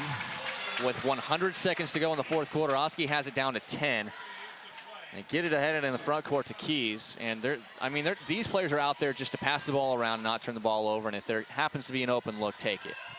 And they really move. They move a lot on offense. They are weaving right now. Good luck staying with them. Pulling up for a mid-range jump shot. There we go. Rebecca McCombs, and Holmberg, her 10th rebound. But they've been running all over the place, ragged defensively. I don't know how much in the tank Holmberg even has left. She's kind of laboring up the floor. Gets it to Westerkamp. Tough shot, no good. And the rebound on the back end by Kiana Keys. She'll hustle in the front court with 1 minute to go. Now, if they score there, you never know, but there's still a 3-possession game. There's another miss on a bunny. Rebound, Westerkamp. She's got 10 of those. She'll go all the way and lay it off glass. She was looking contact, and they got completely out of the way. She was thinking, I'm getting fouled here, and they just kind of leaned out of the way, and she kind of went too strong off the glass. Jump ball, though, on the rebound. It'll stay with Oskaloosa on the possession arrow. They're fighting all the way to this very end here. They're down only by 10 with 48 seconds to go. Schilling on the inbounds. Over to Van Manen, lobs it into Denberger. Denberger 1 dribble off the glass, no good. Schilling a good rebound off glass, can't get it to go. Rebound again to Schilling, saves it to Van Manen. Oh, great hustle by Schilling. And then Westerkamp scores. Oh, excellent job by Oskaloosa, just hustling to the very end here tonight. 55-47, they're down by just 8. Grinnell consistently released the basketball here in the end with these bench players in the game when they probably didn't need to, but Oskaloosa took advantage and is going to make this look like a really, really solid game, even in a losing effort. As outside the arc is Cameron Juni, and they're going to dribble this one out, 7 seconds. I like the way that Coach Kaizen also played this. Wasn't going absolute crazy with Grinnell having waved the white flag with their starters a little earlier, but still played to the very end. I like how both coaches played this game. I like how both teams played this game. I like how the officials called the game. That is a great girls basketball game, and Oskaloosa only falls to the number 4 team in the state by just 8 points, 55-47. No, that's almost twice as well as number 1 Pella played this team with the same personnel on the floor last week. Is that fair to say? Well, I don't know about that.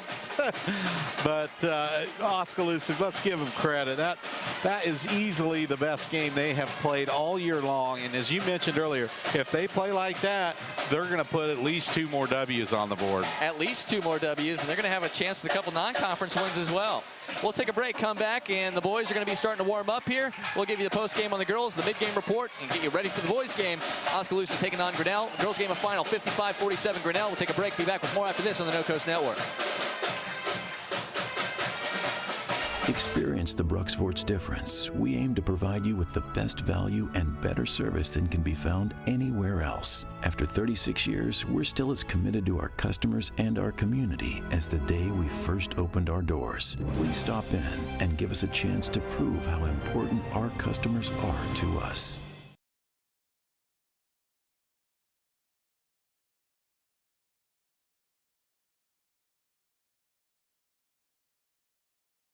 Lighton State Bank understands that everyone's financial needs and goals are different. That's why it's essential for you to bank with a local bank that knows you personally and professionally. Lighton State Bank is that bank. They understand your financial situation and work diligently to help you reach your financial goals. They're committed to working with you and for you every step of the way. Lighton State Bank, serving you from Lighton, Pella, and Monroe. Grow strong with us, member FDIC. At Mahaska Drug in Oskaloosa, getting your prescriptions filled is easy. The large covered drive-thru is convenient, and the staff is always ready to help you, even at night and on the weekends. This week, all framing and matting projects are 20% off. American Greetings has the perfect card for your special Valentine. And don't forget the chocolates. Shop Mahaska Drug's wide variety of sweets for your sweets, including Dove milk chocolates, chocolate-covered cherries, and Valentine M&Ms. It's all at Mahaska Drug in Oskaloosa, where they are committed to a healthy community. If your savings and investments are sitting on the bench instead of meeting your goals, call timeout to examine your investment lineup. Your game plan should include getting some investment advice from an experienced investment professional. I'm Bob Auld of Robert Auld Investments, an investment advisor with over 20 years of experience in Oskaloosa and southern Iowa. I would like to assist you with your investment strategies. Call 673-9448 or toll free at 1-800-444-ALD. When the time comes for your family to say goodbye, Bates Funeral Chapel provides a comfortable place to begin the healing process. Through tears and laughter, we merge a peaceful atmosphere with a passionate professional staff that is committed to creating a heartfelt and memorable experience. Whether traditional or unique, Bates Funeral Chapel, where service is more than just a word.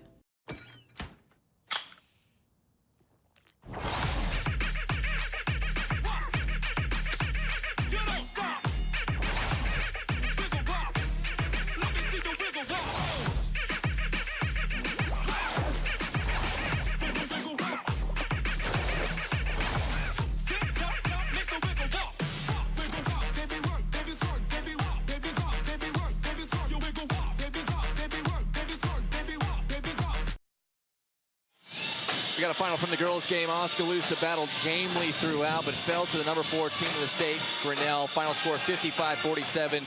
Grinnell only scored 16 points in the second half. They had scored 19 and 20 in the first 2 quarters, respectively. But Oskaloosa really started to play well toward the end. Coach Trent Edson made it clear that he thought the game was won the last few minutes. He decided all of his top players are going to sit down, and Oskaloosa took advantage.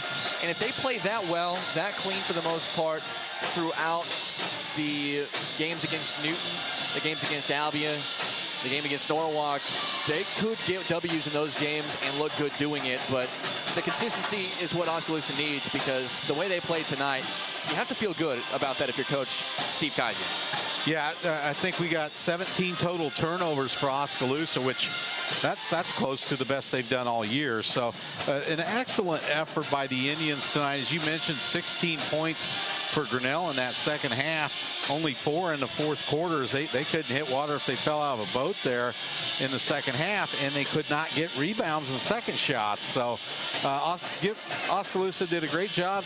Probably the best game they've played all year, playing one of the best teams in the state, and that's what we like to see, hustle like that. Oskaloosa out-rebounded Grinnell 37-22 in the game. So wow. They absolutely missed Sienna Durr.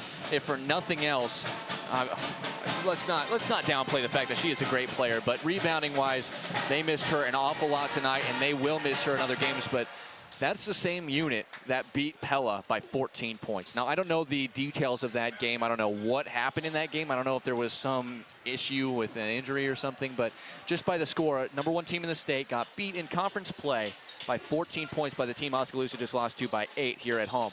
That is a good effort by the Indians, and this Grinnell team will pick it up. And we'll kind of see how they use Sienna Durr moving forward, because if you're Coach Edson, you can't immediately rush things back to the way they were as well as you've played the last 4 games. No, and they, like we said, they may have been working on some things. They got a lot of girls in the game tonight. On the other side, if you're Oskaloosa, I saw a lot of enthusiasm at the end of that game. When they cut the lead down to 10 points, they were enthused and excited about that, and maybe they'll get a little confidence from this and going through the rest of the season. That's one thing that we're going to keep an eye on. Oskaloosa still has some winnable games on the schedule, and next week we're going to figure out exactly who's going to be in the regional play with them on the 30th. And remember, Oski played really well in their first round game and picked up a postseason win last year, so we'll see what that happens as well. We'll take a short break, come back, and we'll have a chance to talk with head coach Steve Kaizen for the girls right after this on the No Coast Network. At Community First Credit Union, we've created a new look because we want you to take a closer look at us.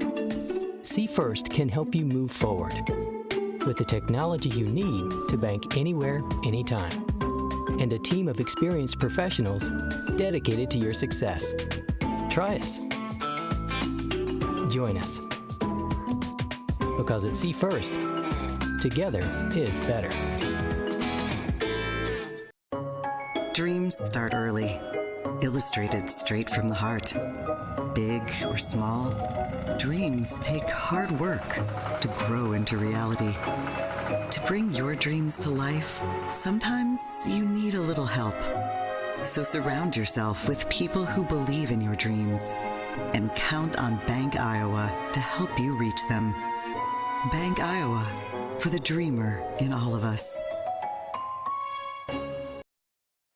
Emery Sunger back here with head coach Steve Kaizen here live at the Oskaloosa High School Gymnasium. Final score on the girls game, 55-47. And before we transition to the boys game, a couple questions, Coach. First of all, congratulations on what has to be one of the best games you guys have played this season against a team a lot of people think is one of the best in the state right now, even without Sienna Durr playing. What was the talk that you gave to your team, knowing that this was going to be an uphill battle, but still playing as tough as possible against a good team? Well, the number one thing we talk about, and we talk about it a lot, is how hard it is to give 100% mental and physical effort. And I said every day we got to strive for that. And we talked about it after Friday night a little bit. That doesn't just mean games; it means practice. And you know, we talked about how hard it was, and we really wanted to see that tonight. We talked to him right before the game. We said, it doesn't matter what the score is. You've got to play every possession like it's a 0-0 game or a tied game, and the game's on the line there. And I thought we did much better. Played a lot more man-to-man tonight. I thought we did some good things with that. We also didn't communicate as well as we wanted to. We let them drive some straight lines, but you know, we did a fairly decent job in that for us not playing a lot all season. And you know, the number one thing is we got to be aggressive. We got to trust each other. Then the other thing we talked about was 1/5. Everybody's got to do their job on the court. There's 5 girls. When 5 girls do their job, the game becomes easier. You know, not always easy, but easier. And I thought we did that probably for the most time that we've done it all season tonight. It was a fun game to watch. Your team played it pretty clean for the most part throughout the game as well. Alexis Westerkamp had a big night. 21 points, 10 rebounds, and you informed me as you came up here, she indeed reached the 1,000-point career plateau. She has been a starter on your team, one of your best players that you've had over the last 4 years. What has she meant to this program, and how is she going to help usher in the new era of Oskaloosa girls basketball the rest of the season? You bet. Well, we've talked about her before. She's a tremendous player. She gets after it. She works hard. She's got a good feel for the game and does some good things. You know, the one thing I've been really happy about with her, and I told her this yesterday after practice, was her assist numbers have been going up. Instead of 0 to 1 a game before Christmas, they've been 2 to 3 a game since Christmas. So really happy with that. She's starting to become a more well-rounded player. We've asked her to do a lot of different things this season, where she's playing a little more guard spot, and you've seen that. And so she's just a very diverse player and does a lot for us. Well, Coach, coming up later this week, Dallas and Grimes is not going to be an easy one, but we'll see you there. Congratulations, and see if we can get this momentum rolling into your game on Friday night. Yeah, we're looking forward to the challenge. They came here right before Christmas, and we didn't put our best foot forward. So we're looking forward to continuing what we had tonight, and hopefully putting our best foot forward and seeing where that leads us. But you know, very happy with the girls' effort and energy tonight, and the team basketball that we played, and good luck to the boys out there. Absolutely. We'll take a short break and be back with the boys' game after this, right here on the No Coast Network. Hi, Tom. Hey, how's the college visit? You remember it. It's good. Does it make the short list? Yeah, I'm afraid so. Knowing our clients personally is what we do. It's okay. This is what we've been planning for. And with over 13,000 financial advisors, we do it a lot. It's why Edward Jones is the big company that doesn't act that way. Contact one of your local advisors today. At Gardner Collier Jewelry, our goal has always been to provide you with the very best jewelry for your money. From plain gold wedding bands to the most exquisite diamond ring, Gardner Collier has it. Our huge selection is sure to exceed your expectations, and our service is second to none. From sterling silver fashion jewelry to the one-of-a-kind diamond fashion piece, Gardner Collier can fill your jewelry desires. For the very best value in fine jewelry, choose Gardner Collier, Quincy Place Mall, Ottumwa, and Penn Center Mall, Oskaloosa. Welcome back, Emery Songer alongside Doug DeCock here on the No Coast Network. We appreciate you for joining us. Girls game is a final 55-47. Oskaloosa battled gamely but fell ultimately to the number 4 team in the state in Grinnell. The boys game, Oskaloosa battled Grinnell really well on the first meeting. They were down by as many as, I believe it was 19. They made up 18 points of that 19-point deficit in the early stages of the fourth quarter, and it was an insane scene as fast as they came back from that deficit. Couldn't quite get over the hump, ended up losing by 11, 77-66. This is a good Grinnell team, but they have really struggled in conference play. They are currently 7-6 overall, 3-5 in the Little Hawkeye. Unranked, but they are still good. BC Moore algorithm has them at number 13 in the state in Class 3A. Oski comes in 8-4, 3-4 in the Little Hawkeye, but coming off of a couple of impressive wins over Indianola and especially against Pella Christian last Friday. They're still unranked in the AP poll, but they're ranked 10th in the BC Moore algorithm ranking. So you look at this, the two guys that you obviously have sticking out statistically are Sam Allen on the perimeter, and on the interior it's Cade McKnight, and they both went absolutely off against Oskaloosa in the first meeting. How does Oskaloosa attack them tonight? Well, I think Oskaloosa is going to show a little bit different, throw some different looks at them defensively. They may come out totally front McKnight, try to keep the ball out of his hand, maybe play a little bit of zone. We might see some zone tonight.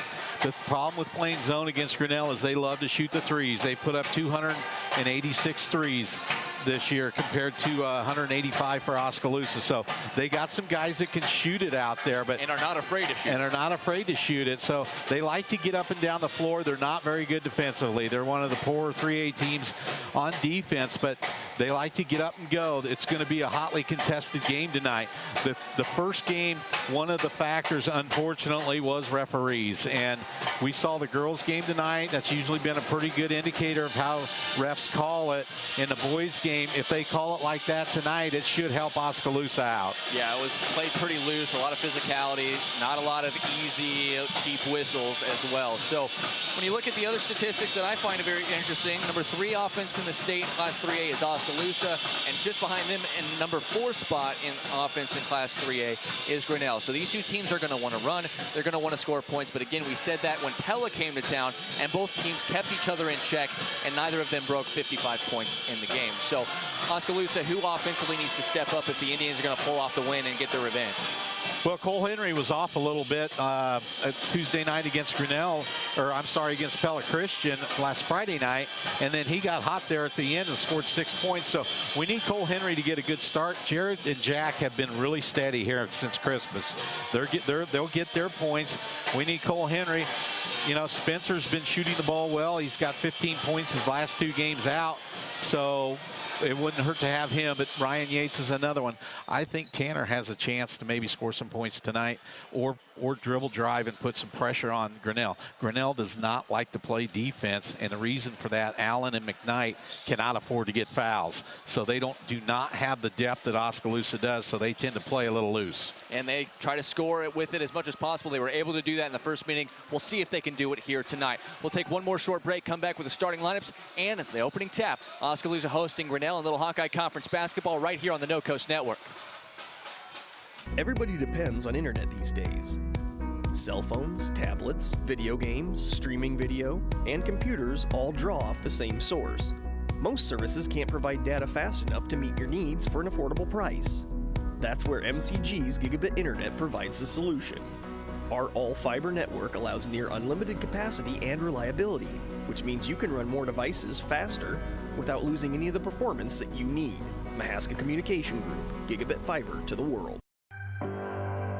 Our roots are here in the middle of America, where humble beginnings can grow into great opportunities, where hard work and high standards are the key ingredients to success, where honesty and integrity matter. We're proud of our roots, proud to be a part of a community that shares our values, and grateful to our customers for giving us the opportunity to grow.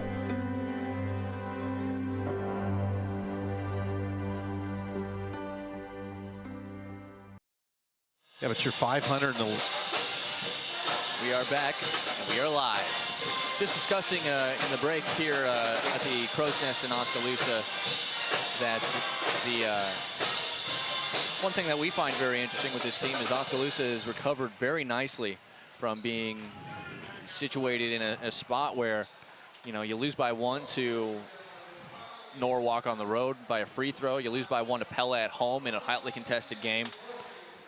As tough as those losses were, you bounced back with a couple of very nice wins against Indianola and Pella Christian in conference play. You win here, and you almost can complete, that's almost a different life when that Norwalk and Pella games happened, even though they were only a couple weeks ago.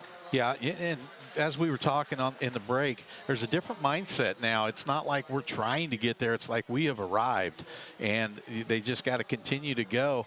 But I think they'll play a little more relaxed after those wins, and they feel better about themselves. You win tonight, you go to 500 in the conference, which I think was kind of a goal before the year even started, and you're in the middle of the conference, which is arguably the best conference in the state. Here are the starting lineups, the first for the Tigers of Grinnell. The first one, Luke Raudebush. He'll be kind of running the point a little bit, but it's going to be Sam Allen and Cade McKnight handling the ball most of the time. That's Lucas Scherf, another complimentary guard, wearing number 13 for Grinnell. Ethan Mitchell, a junior, getting introduced as well. And then the two big guys. And by big, Sam Allen's not that big in terms of height, but he absolutely is a big-time player and had a huge night against Oskaloosa in the first meeting. There he is wearing number 25 in black and orange. And then the senior, 6'7", 6'8", somewhere in between there, Cade McKnight, a guy that he basically can get whatever he wants most of the time down low. Oskaloosa will have to check him well. Here come the Indians, wearing their white uniforms trimmed in gray. Indians across the chest. Great numbers front and back. It is Spencer Tucker, the first man to be introduced.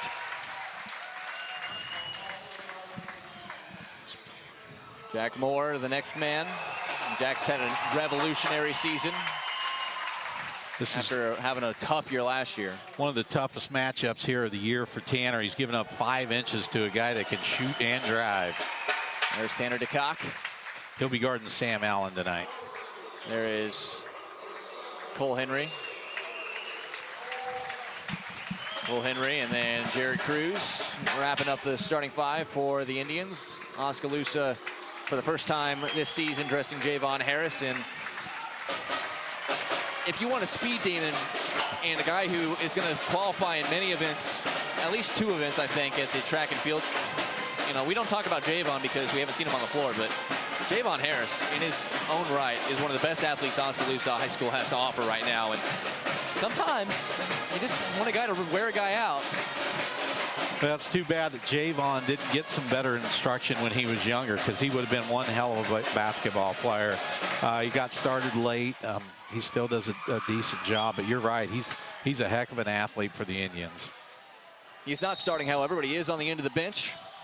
The opening tap is won by Cade McKnight, and we are underway. Grinnell with the basketball, shooting at our left basket. Outside the arc is Lucas Scherf. Gets it to McKnight. McKnight, top of the key. Over to Mitchell. Oskaloosa did a much better job with their help defense in the last game versus Pella Christian. McKnight kicks it out. Mitchell wide open left corner 3, no good. If that shot's not falling for Grinnell, it may not be the best night for them as Henry gets the rebound and pushes it ahead, gets it back to Spencer Tucker. Just underway, boys basketball action here. Oskaloosa and Grinnell, both of these teams were ranked the first time they met. Jared Cruz takes a long 3 way off the mark. Mitchell the rebound. Both these teams were ranked. Neither of them are ranked now. Little Hawkeye Conference action has kind of eaten them alive in terms of win-loss record. And there's a big bump, no call. Mitchell, a big 3 attempt, and he misses another one there. They didn't call that bump, so we might be playing some physical basketball. That would have been a technical in Grinnell. Here's Jack Moore for the Indians. Henry over to Cruz. Good screen by Tanner. He catches it top of the key, a little short on the 3. Allen the rebound. Both teams missing their first 2 shots and exchanging defensive rebounds. Allen, a full head of steam, leaves it for Mitchell. Mitchell on the drive, kicks it out. This is Raudebush over to Scherf. In the corner to Mitchell, back to Allen. Good ball movement by the Tigers. Allen thought about the step back, gets it back to Mitchell, right wing. Cole Henry working hard on McKnight so far. McKnight goes baseline, goes with the reverse lay-in and good. That's going to be a tough move to stop.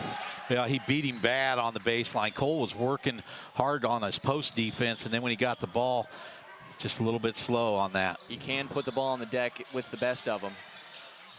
Here is Jack Moore at the top. Gets a screen from Cruz, dribbles. Good back cut by Jared. Lays it in. Beautiful back cut by Jared Cruz there. Moore finds him for the lay-in. And Jack wide open for three, but again, we talked about it. He's only shot 4 3-pointers this season, has made 3 of them, but he's not a three-point shooter anymore. Passed up an open 3, but made a perfect pass to set up Cruz. Tie game at 2 minutes into this one. Here's Mitchell, guarded by Jack Moore, over to Scherf. Back to Mitchell. They play catch at the top, looking for Allen on the post. He's got it.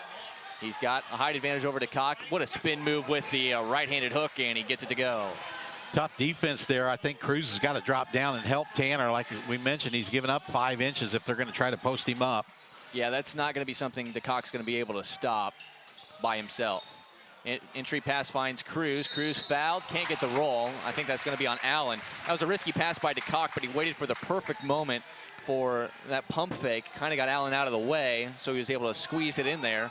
And then Cruz draws the foul on Allen, the first of the game.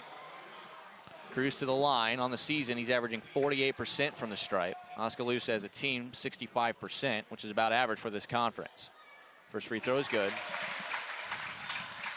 Free throw shooting absolutely cost Oskaloosa a win against Norwalk. And it's frustrated Mr. DeCock to my right here. It has been good the last 2 games. That's all I'll say. They are warming up a little bit. As we say that, he misses the second. That's right around his average, though. Makes 1, misses 1. And Allen the rebound.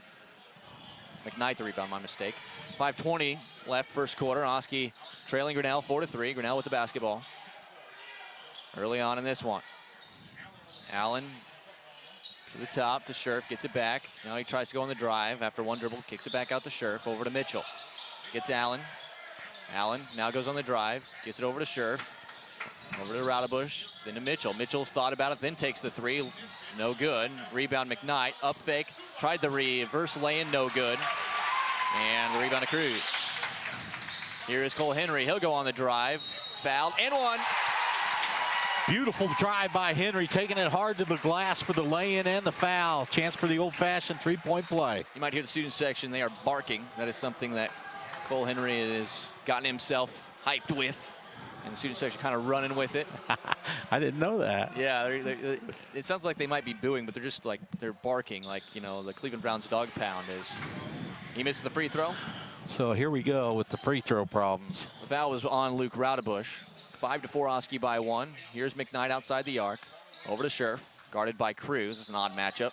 And Allen catches and shoots a 3 and rattles it home. Well, that's tough. I watched Tanner there. They ran a back screen that he had to help on, and then he had to try to get back out. DeCock for 3 on the answer. Nice drive and dish by Spencer Tucker to set him up. Good job by Spencer finding the open man. Here is Allen, nice behind the back dribble, and gets the roll on the floater. And you want to talk about a guy having his hands full. Tanner DeCock is going to have his hands full all night long if Sam Allen's playing like this. Well, that crossover was nasty. And then the touch on the finish. Yeah. Grinnell leads 9-8. The teams go back and forth here early first quarter. Just under 4 to play. Here's Moore. He goes baseline. Goes up for the right hand. Misses the jam. Good job by McKnight challenging it. And Scherf the rebound on the weak side. Well, that's Jack's bread and butter, that right-handed drive, baseline drive, but he's got to be smart on that. Just lay it in there. Outside here is Mitchell. Scherf top of the key. He has a quick trigger. No good. And the rebound to Henry. It quickly looks like it might be Sam Allen versus the world here for Grinnell. Moore finds Cruz underneath, and he finishes. Well done. Good job gathering himself after he caught the ball. Tough pass from Moore. Cruz able to get the ball in for 2. Indians up by 1, 10-9. Xavier Foster, Ryan Yates at the scorer's table. They will enter next dead ball. Allen lobs it in to McKnight. McKnight, oh, they didn't call a foul there either, and then he misses it. Rebound, Jack Moore. Well, if they're not calling fouls, we said it. It's going to work in Oskaloosa's favor. A lot of contact down there, but they are letting them play. Here is Henry, top of the key. Over to Cruz. Cruz lobs it for Moore. Moore's got a height advantage, and he'll put it in over the top of Mitchell. Great screen by Tanner there to free Moore up inside, and a good look by Moore, dropping it in for 2. 12-9, Oskaloosa with the 3-point lead. Here's Allen. Behind the back dribble on the drive, leaves it for Scherf. Wide open 3, no good, and DeCock the rebound. Sam Allen against the world might indeed be what we're looking at here. In the corner is Cruz, left corner 3. Allen a late closeout, and he missed the shot. Rebound Mitchell. I like the pace of the game. It's a fun game to watch so far. Here's Radebush down to McKnight. They'll try to get him involved again. Reverse lay-in, and he scores that way the second time he's put it in that way. 12-11. Cade McKnight has to have a presence because it's been all Sam Allen thus far for Grinnell. 2 minutes to go first quarter, 12-11. Indians by 1. Jack Moore high post, and in and out on the shot. Allen the rebound. Good look for Oskaloosa. The ball just did not fall for Moore there. Allen, spin move, and traveling. Out away. That is the first turnover for either team in the game. You can't emphasize enough. Sam Allen has 7 points, but to try to guard him, giving up 5 inches it's a quickness thing. We just don't have the quickness at the taller height, so Tanner's got to do the best he can. And he did. He comes out. He'll be replaced by Ryan Yates, who's also turned into quite the perimeter defender. Yates gives up a little bit of quickness, but Moore throws it away as Grinnell switched into a zone defense. Jake Hull ended up getting the steal. The teams exchange turnovers. Here's Allen all the way, and there'll be a foul as Yates beat off the dribble. Allen caught him off guard going to the left that time, and he put the 2 hands on him, which is always a no-doubt foul, as Yates picks up the first Oskaloosa foul of the game with 1:34 to go in the first quarter. Yates and Allen about the same size. Foster checks in for Oskaloosa. He'll be protecting the rim. He's also guarding Cade McKnight. A little switch here, and now Oskaloosa is going to be scrambling defensively. Allen out the top. Oski's able to get it back to normal.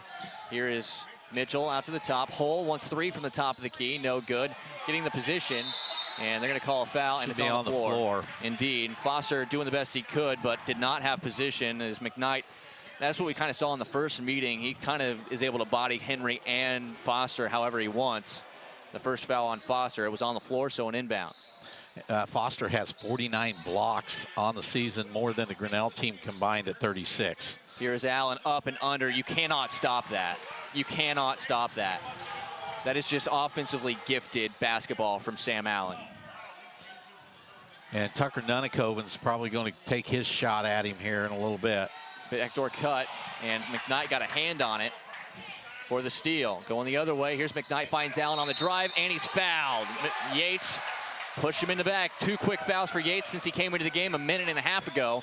Allen gets 2 more, and he's going to go to the free throw line to get 1 more. 15-12 Grinnell, and Allen to the line for 1. And indeed, Nunnekoven's going to come in. He is going to replace Cruz, but I guarantee the defensive adjustment will be made that Nunnekoven's now going to be guarding Sam Allen defensively. It's a terrible size for us to try to guard with his quickness and ability to score. The free throw on the way from Allen. Left it short. No good. Rebound Foster. And then not looking for the basketball. Ball on the deck. And it'll be stolen by Radebush. Timeout. No, they give a jump ball. And Coach Sharp over there is saying to the official, I was calling timeout the whole time, but instead it will be, you want to talk about just letting these guys go after it. Well, 37.7 seconds, Oskaloosa. Things have gotten a little sloppy here. Oskaloosa's had, we only have them down for 2 turnovers. I have 3 now, but all 3 have come in the last minute and 10 seconds. Here's Yates. He'll put it on the deck to the top of the key. Picks it up, gets it to Moore. Moore up fake. Looks for Nunnekoven, gets it to him, and then Yates for 3. No good. And McKnight a good one-handed rebound. Good look from Yates. Oskaloosa's got a little bit of a different lineup in there with Nunnekoven, Yates, and Spencer all on the floor at the same time. McKnight is just going to go all the way with the left hand. My goodness, acting like a point guard. 1 second, half-court shot from Tucker. Not quite. Nearly had it to go, but Grinnell closes on an 8-0 run, and they lead Oskaloosa 17-12 after 1 quarter of play. We'll take a short break and be back with the second quarter after this on the No Coast Network. There's nothing like the right couch or recliner to make life good. The right mattress to help you get the best night's sleep. The perfect piece of furniture to bring people together. At Slumberland, we have friendly staff that can help you pick the perfect match for your life. We have America's favorite brands under one roof with interest-free financing and a 30-day satisfaction guarantee. Don't let the good life pass you by. Go to Oskaloosa Slumberland today. It's a good life. Hawkeye Real Estate is your one-stop source for everything real estate in Mahaska County and the surrounding area. Whether commercial, residential, or acreages, we've got you covered with the area's largest pool of real estate professionals, full-time support staff, and property management services. With over $19 million in sales volume for 2016, Hawkeye continues to be Oskaloosa's leading real estate office. Discover what thousands already know. When it's time to make a move, get the Hawkeye Edge. Grinnell will have the basketball to start this second quarter. Grinnell with a 17-12 lead after an entertaining first quarter of play. 5 combined fouls and 4 combined turnovers. That was kind of fluidity of play as McKnight quickly inside working on Henry. Good defense by Henry, and he gets the rebound after the miss. He'll push it up himself, and that's a bad pass. Henry throws it away right at Sam Allen. Allen will go the distance and lay it in. He's got 13 already, and timeout, Coach Parker, and he is not happy. Just Cole Henry. Carelessness right there. Our bigs have just, I'm not sure what they're doing here.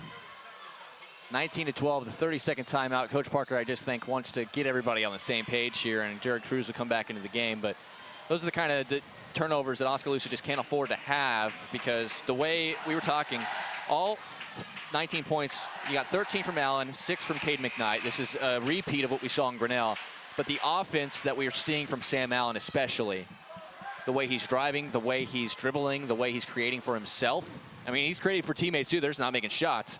Right. I can tell you this, that is not an assignment that's going to be easy. Oskaloosa's going to have to figure it out on the offensive end, because they're going to have to score with this team until he cools down.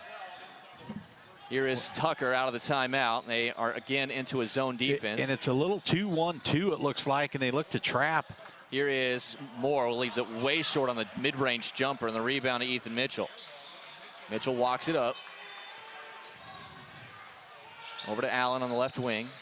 He's going to think about going baseline, then uses a screen by McKnight. Pick and roll, gets it back to McKnight. McKnight finds wide open Mitchell. He's missed his first 2 and misses another wide open one. Good rotation. That was a good defensive set. We helped out on Allen, and we just got to hope they don't hit those threes.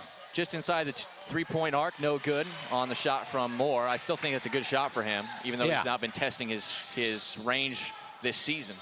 Here is Hull, and it's going to be a blocking foul as DeCock on a switch was trying to stay with him on the drive. Their offense is now starting to try to create for other guys, even if they're not making shots, because Oski will start just keying in on both those guys and doubling them up, regardless of the situation, as DeCock picks up number 1. 19-12, 7-point lead for the Tigers. Here's Raudebush outside the arc. Outside to Allen. Allen on the drive. Kicks it out again. They rotate it to Hull. Hull thought about getting it to McKnight. Doesn't have room to. Instead gets it to Allen. Allen gets a screen from McKnight. Still looking. Now gets it over to Hull. He'll shoot a 3. And then he finally knocks one down. That's the first one they've made out of about 6 wide open attempts. In the front court now, down 10, Oskaloosa needing to get something going offensively. Here's Tanner DeCock. He'll dribble it in, draw some defenders.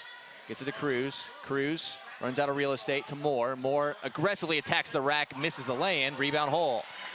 Well, the Oskaloosa just off a tad tonight. Let's hope they get warmed up on the offensive end. Here is Allen. Over to McKnight. Traveled. All over the top. A good defense by Nunnikoven staying down. Rebound. And DeCock unable to keep it in bounds as Cruz led him too far on the pass on the outlet. That is the 5th Oskaloosa turnover.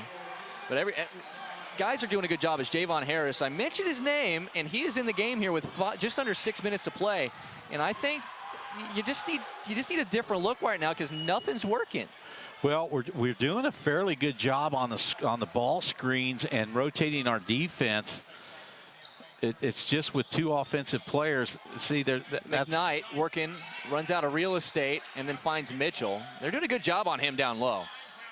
And get it to him again. Cruz battling with him, and then I think he traveled. He did. Look at the defense down here down low. They are doing a heck of a job on McKnight. Well, we're doing a good job coming off and double teaming. If McKnight keeps kicking it out, we just got to hope they miss. You got to give something up against these guys.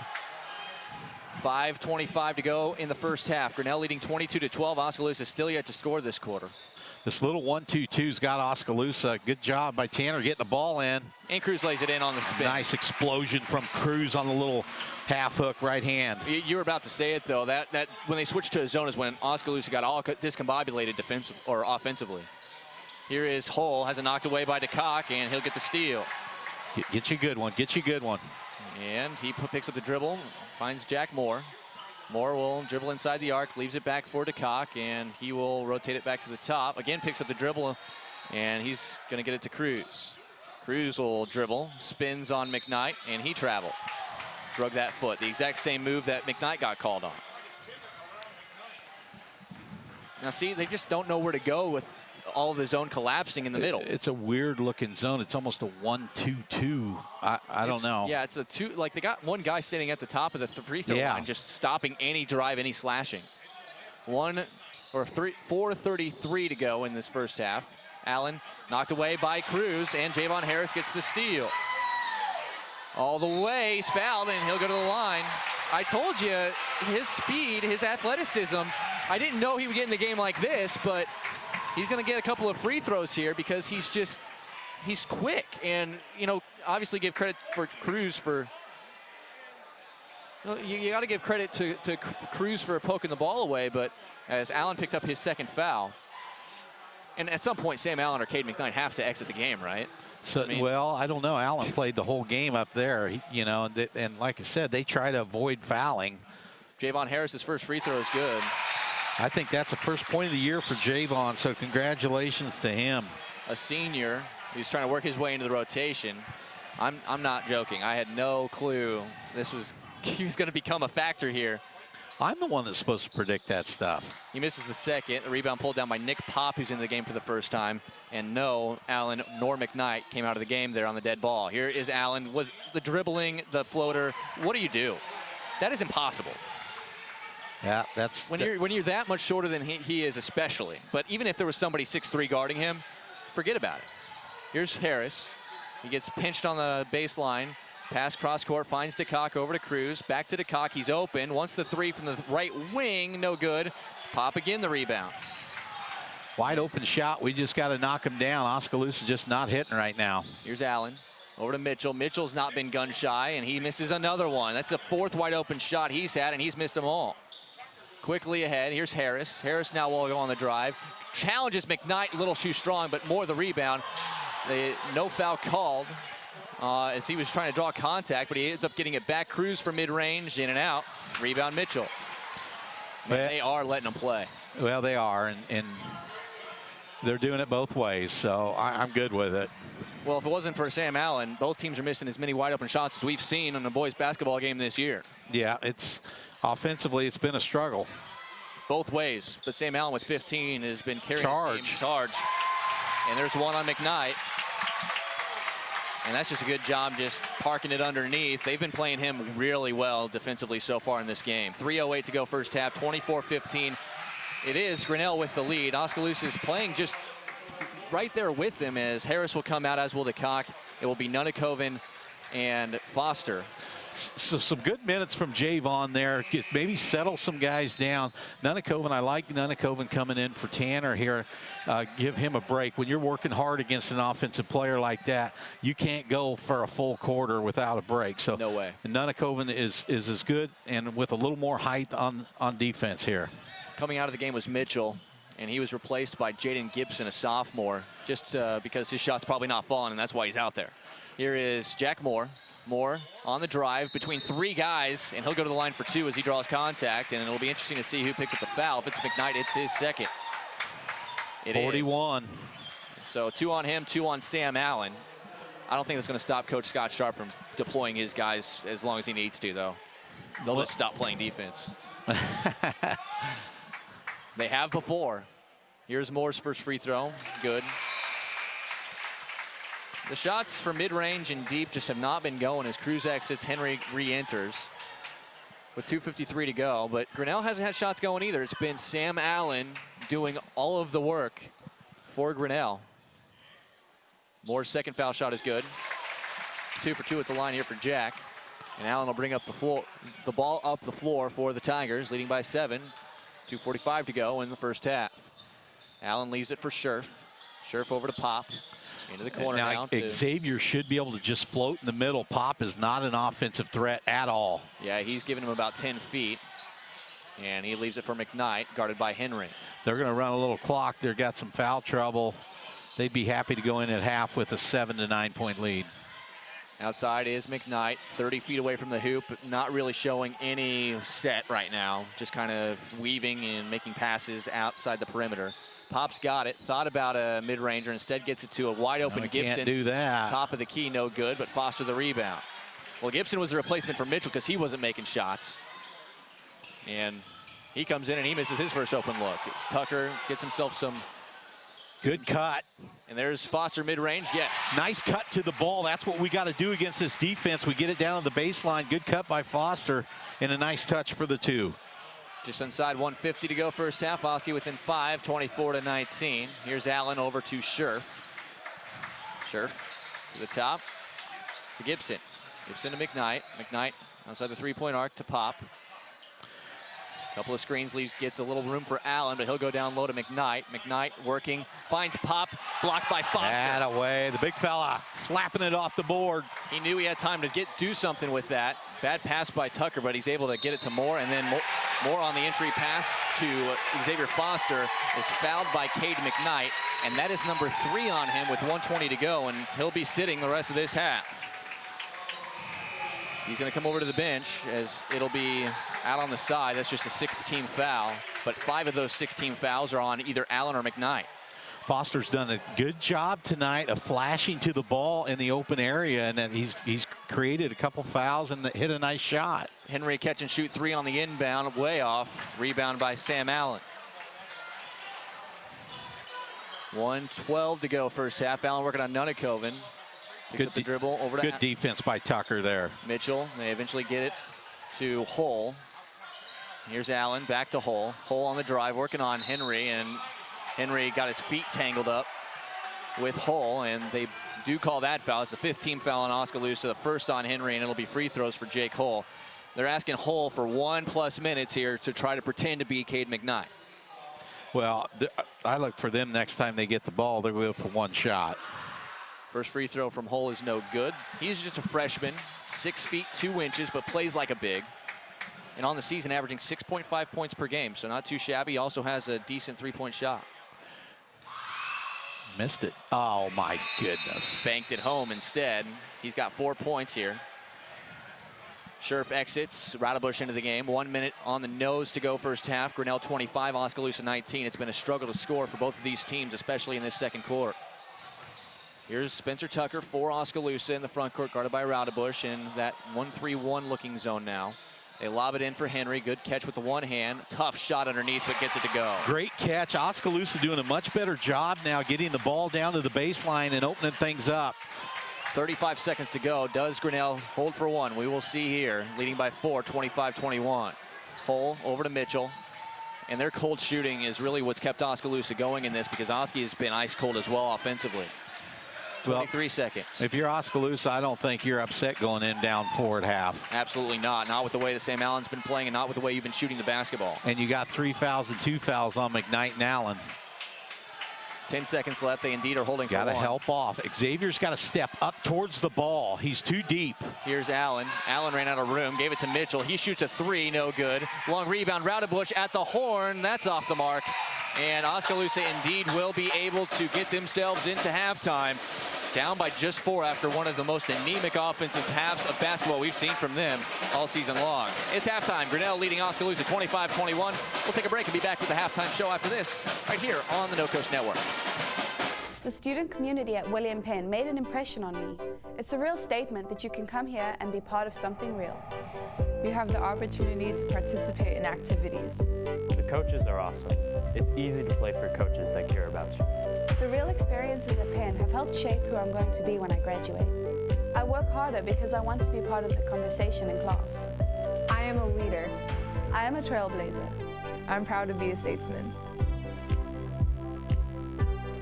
Experience the Bruxvort's difference. We aim to provide you with the best value and better service than can be found anywhere else. After 36 years, we're still as committed to our customers and our community as the day we first opened our doors. Please stop in and give us a chance to prove how important our customers are to us.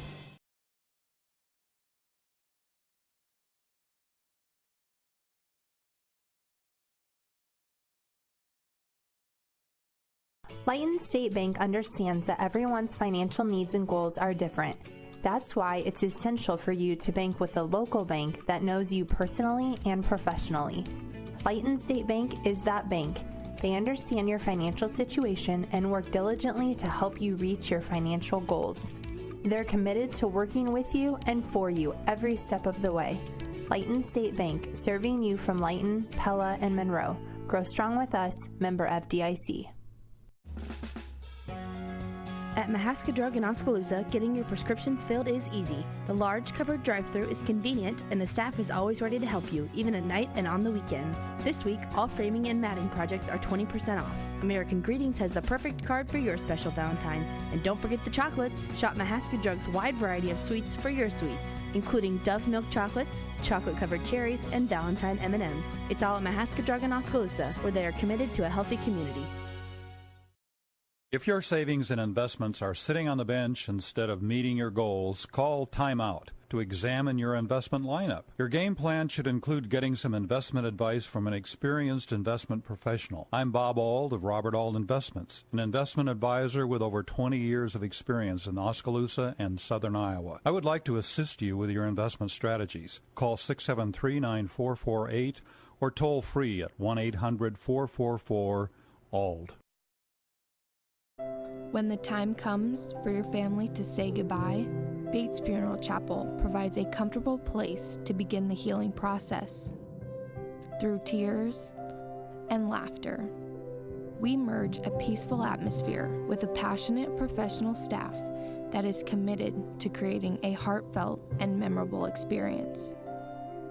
Whether traditional or unique, Bates Funeral Chapel, where service is more than just a word. Halftime here, the boys basketball game just past the top of the 8 o'clock hour. We appreciate you for joining us. It's actually closer to quarter till the top of the 8 o'clock hour. What I'm thinking out of this game, it's 25-21, Grinnell with a 4-point lead, but if you're Oskaloosa, two things make you really happy about this score right now. The number one thing is Sam Allen has 15 first half points, and he has been practically unstoppable, even with some great defense being played on him in the first half. Number two, Oskaloosa had one of their worst shooting halves of the season thus far, couldn't get really anything going on the offensive end of the floor, yet they still find themselves within 4 points. Now, two things also that Oskaloosa is really happy about is the fact that Caden McKnight has not been much of a factor, and he has 3 fouls already. We saw him get into foul trouble up at Grinnell, but basically just stopped playing defense and was able to stay out there throughout the rest of the game. The second thing that's really interesting for Oskaloosa is the fact that they still haven't heard from most of their players offensively, and you're just waiting for one or two of those guys to get going. Yeah, it's a wash here, to be honest with you. The turnovers are about the same. Allen's got 15, but Jack Moore was off that half. He'll pick it up. Cruz has got 7 for Oskaloosa, which is good, but Moore's going to heat up a little bit. I think Oskaloosa's okay with this being 25-21. The other thing Oskaloosa's got to think about, though, is the fact that players like Ethan Mitchell, who missed 5 wide-open threes in the first half. In fact, he, Raudebush, Lucas Scherf, they all had their fair shots at threes. Jaden Gibson missed 1 or 2 open looks, but J. Cole did hit 1. He's a freshman that comes into the game, and he might be the first guy off the bench just because he's made 1. You know, that's what you're having to look for, because those guys on the outside have to make shots if Sam Allen and Caden McKnight are going to have big games, because then you don't have to just key on just the 2 guys. That's something Oskaloosa is going to have to be weary of, because one of those guys is bound to make 1 or 2 shots in the second half. So if you are Oskaloosa, your coach Ryan Parker and the rest of his staff in the locker room, what are the things that you're telling the team as you get ready after you feel very fortunate to be down by just 4 points? Well, I think you tell them, hey, we did a good job on the inside, double teaming down on McKnight and rotating on our defense. We did a good job on that.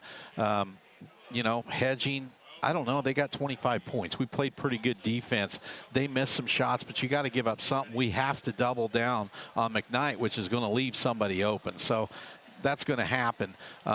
Allen, you just do the best you can on him and try to eliminate his penetration. He has not, except for a couple times, got all the way to the glass like he did in Grinnell, but he's getting down there in about the 12, 13-foot range, and he's able to just shoot right over a smaller defender. But for the most part, I think Oskaloosa's defense has done a pretty good job, and what has happened here is what they hoped would happen, was Grinnell was not going to hit their threes. Yeah, both of these teams we talked about in the Open, the 3rd and 4th ranked offenses in the entire state, averaging close to 70 points per game each.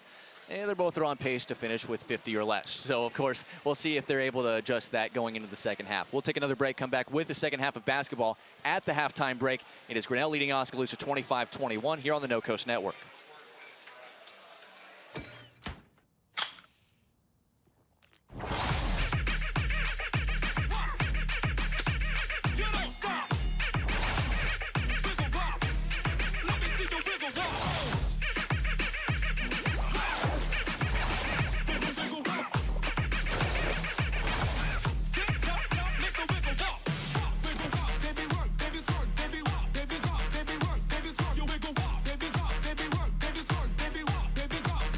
At Community First Credit Union, we've created a new look because we want you to take a closer look at us.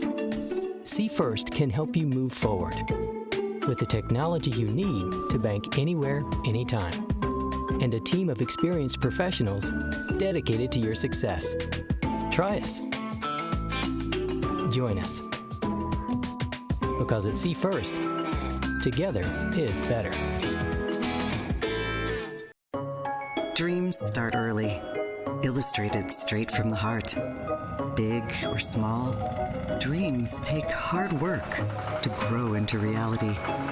To bring your dreams to life, sometimes you need a little help. So surround yourself with people who believe in your dreams and count on Bank Iowa to help you reach them. Bank Iowa, for the dreamer in all of us.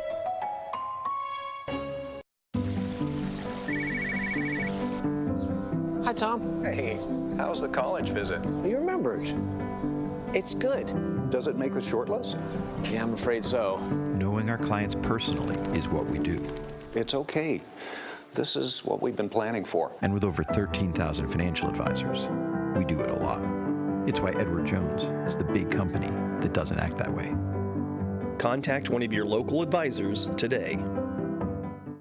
At Gardner Collier Jewelry, our goal has always been to provide you with the very best jewelry for your money. From plain gold wedding bands to the most exquisite diamond ring, Gardner Collier has it. Our huge selection is sure to exceed your expectations, and our service is second to none. From sterling silver fashion jewelry to the one-of-a-kind diamond fashion piece, Gardner Collier can fill your jewelry desires. For the very best value in fine jewelry, choose Gardner Collier, Quincy Place Mall, Ottumwa, and Penn Center Mall, Oskaloosa. Everybody depends on internet these days. Cell phones, tablets, video games, streaming video, and computers all draw off the same source. Most services can't provide data fast enough to meet your needs for an affordable price. That's where MCG's Gigabit Internet provides the solution. Our all-fiber network allows near unlimited capacity and reliability, which means you can run more devices faster without losing any of the performance that you need. Mahaska Communication Group, Gigabit Fiber to the world.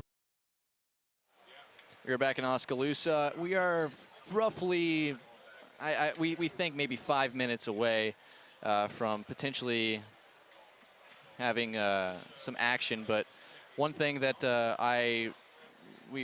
you're looking at it on your screen there. There's apparently a fan that is having a medical ailment, and one thing that you can never speculate on these things, but that at the moment is going to delay our halftime, and we can only, our thoughts with, we don't really know what's going on. All we saw was a bunch of people gathering around in the upper part of the lower deck of the stands, and then at the same time, a police officer and stretcher has come out. So we'll just kind of talk a little bit more about basketball here while we wait for that situation. As mentioned, our thoughts with those involved, and we're not even going to pretend to speculate on what is happening on that. But the score here in this boys basketball game, 25-21, Grinnell with a 4-point lead. We've mentioned a lot of the factors, but one thing I always try to mention is this game is really good about kind of getting you back to your percentages. And both of these teams shot so poorly in the first half as a squad that you're just wondering which team is going to get it going first. Oskaloosa ended up getting down by 19 points at Grinnell, Doug, and then got hot. Got it down to 1 point, but it turned out the demise of them was falling down 19 points in the first portion of the second half. I always talk the first 4 minutes of a third quarter is the most important part in any close game, because if you're trying to win or if you're trying to compete with a good team like Grinnell is, if you're Oskaloosa, you want to at least break even in that first 4 minutes, and then you can try to outlast your opposition. When Oskaloosa was having trouble winning ball games, you know, back in the one-win years a few years back, the first 4 minutes of the third quarter was when the game got out of hand, even if they competed well in the first half. So Oski, I think they even have to win the first 4 minutes of this third quarter to give themselves the confidence, because Grinnell did put it on them in the third quarter up at Grinnell, and there was just too much of a mountain to climb for the Indians. Yeah, I think that 18-point burst they had, then a very good timeout by Grinnell up there. Stopped it immediately. Stopped it immediately. Then they answered with six points to push the lead back to 7, and I think that was a punch in the gut for the Indians. Yeah, and one thing that I think is worth mentioning is the fact that Scott Sharp is one heck of a coach. That is, you cannot underrate the fact that when you have a coach like Scott Sharp, who he let his guys play through that for the most part. It was a 22-4 run is what it was over about 4 minutes of action, late third, early fourth quarter, and all of Oskaloosa was getting into it. It was all sorts of players getting steals, rebounds. Grinnell was playing at a high tempo when they probably should have been slowing it down while Oskaloosa was on a run. And Coach Sharp, when it got to 1 point, he's like, okay, that's enough. He stopped it, and then they ended up outscoring Oskaloosa by 10 points the rest of the way after that. How big of a factor is it for a guy like Scott Sharp, who's gotten plenty of experience in this conference, plenty of experience winning ball games with good basketball teams? How important is it to have that versus a Ryan Parker, who's, you know, a good coach, but still learning how to win in this conference with a team that is still relatively young? Well, I think Grinnell, and I kind of saw it here in the first half, they're very good at their bread and butter play. Oh, yeah. They got a couple of them, and they know exactly what they're going to do. They're going to, McKnight's going to screen for Allen, and then he's immediately going to turn around and post up. And it is extremely difficult to guard both those guys when they do that. And so that's where I think they're very disciplined at finding and getting what they need in the tough points of the game. Yeah, and I think without a doubt, if you're Oskaloosa, the one thing that you want to do is just come out strong and try to execute, because in the half court, when you had the basketball, you got good shots. They just didn't go down. Grinnell will say the same thing, and we'll have to see which team is able to come out a little bit stronger in the second half. But for now, we'll take another halftime break. Be back in 3 minutes with second half of action, and we'll let you know of any situation if we have any further information about what's happening in the stands. But for the moment, we'll take a 3-minute break and be back with more on the No Coast Network. Our roots are here in the middle of America, where humble beginnings can grow into great opportunities, where hard work and high standards are the key ingredients to success, where honesty and integrity matter.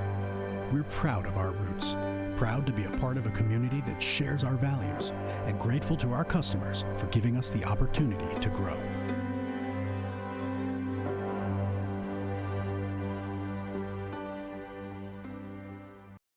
There's nothing like the right couch or recliner to make life good. The right mattress to help you get the best night's sleep. The perfect piece of furniture to bring people together. At Slumberland, we have friendly staff that can help you pick the perfect match for your life. We have America's favorite brands under one roof with interest-free financing and a 30-day satisfaction guarantee. Don't let the good life pass you by. Go to Oskaloosa Slumberland today. It's a good life. Hawkeye Real Estate is your one-stop source for everything real estate in Mahaska County and the surrounding area. Whether commercial, residential, or acreages, we've got you covered with the area's largest pool of real estate professionals, full-time support staff, and property management services. With over $19 million in sales volume for 2016, Hawkeye continues to be Oskaloosa's leading real estate office. Discover what thousands already know. When it's time to make a move, get the Hawkeye Edge. The student community at William Penn made an impression on me. It's a real statement that you can come here and be part of something real. You have the opportunity to participate in activities. The coaches are awesome. It's easy to play for coaches that care about you. The real experiences at Penn have helped shape who I'm going to be when I graduate. I work harder because I want to be part of the conversation in class. I am a leader. I am a trailblazer. I'm proud to be a statesman. Experience the Bruxvort's difference. We aim to provide you with the best value and better service than can be found anywhere else. After 36 years, we're still as committed to our customers and our community as the day we first opened our doors. Please stop in and give us a chance to prove how important our customers are to us.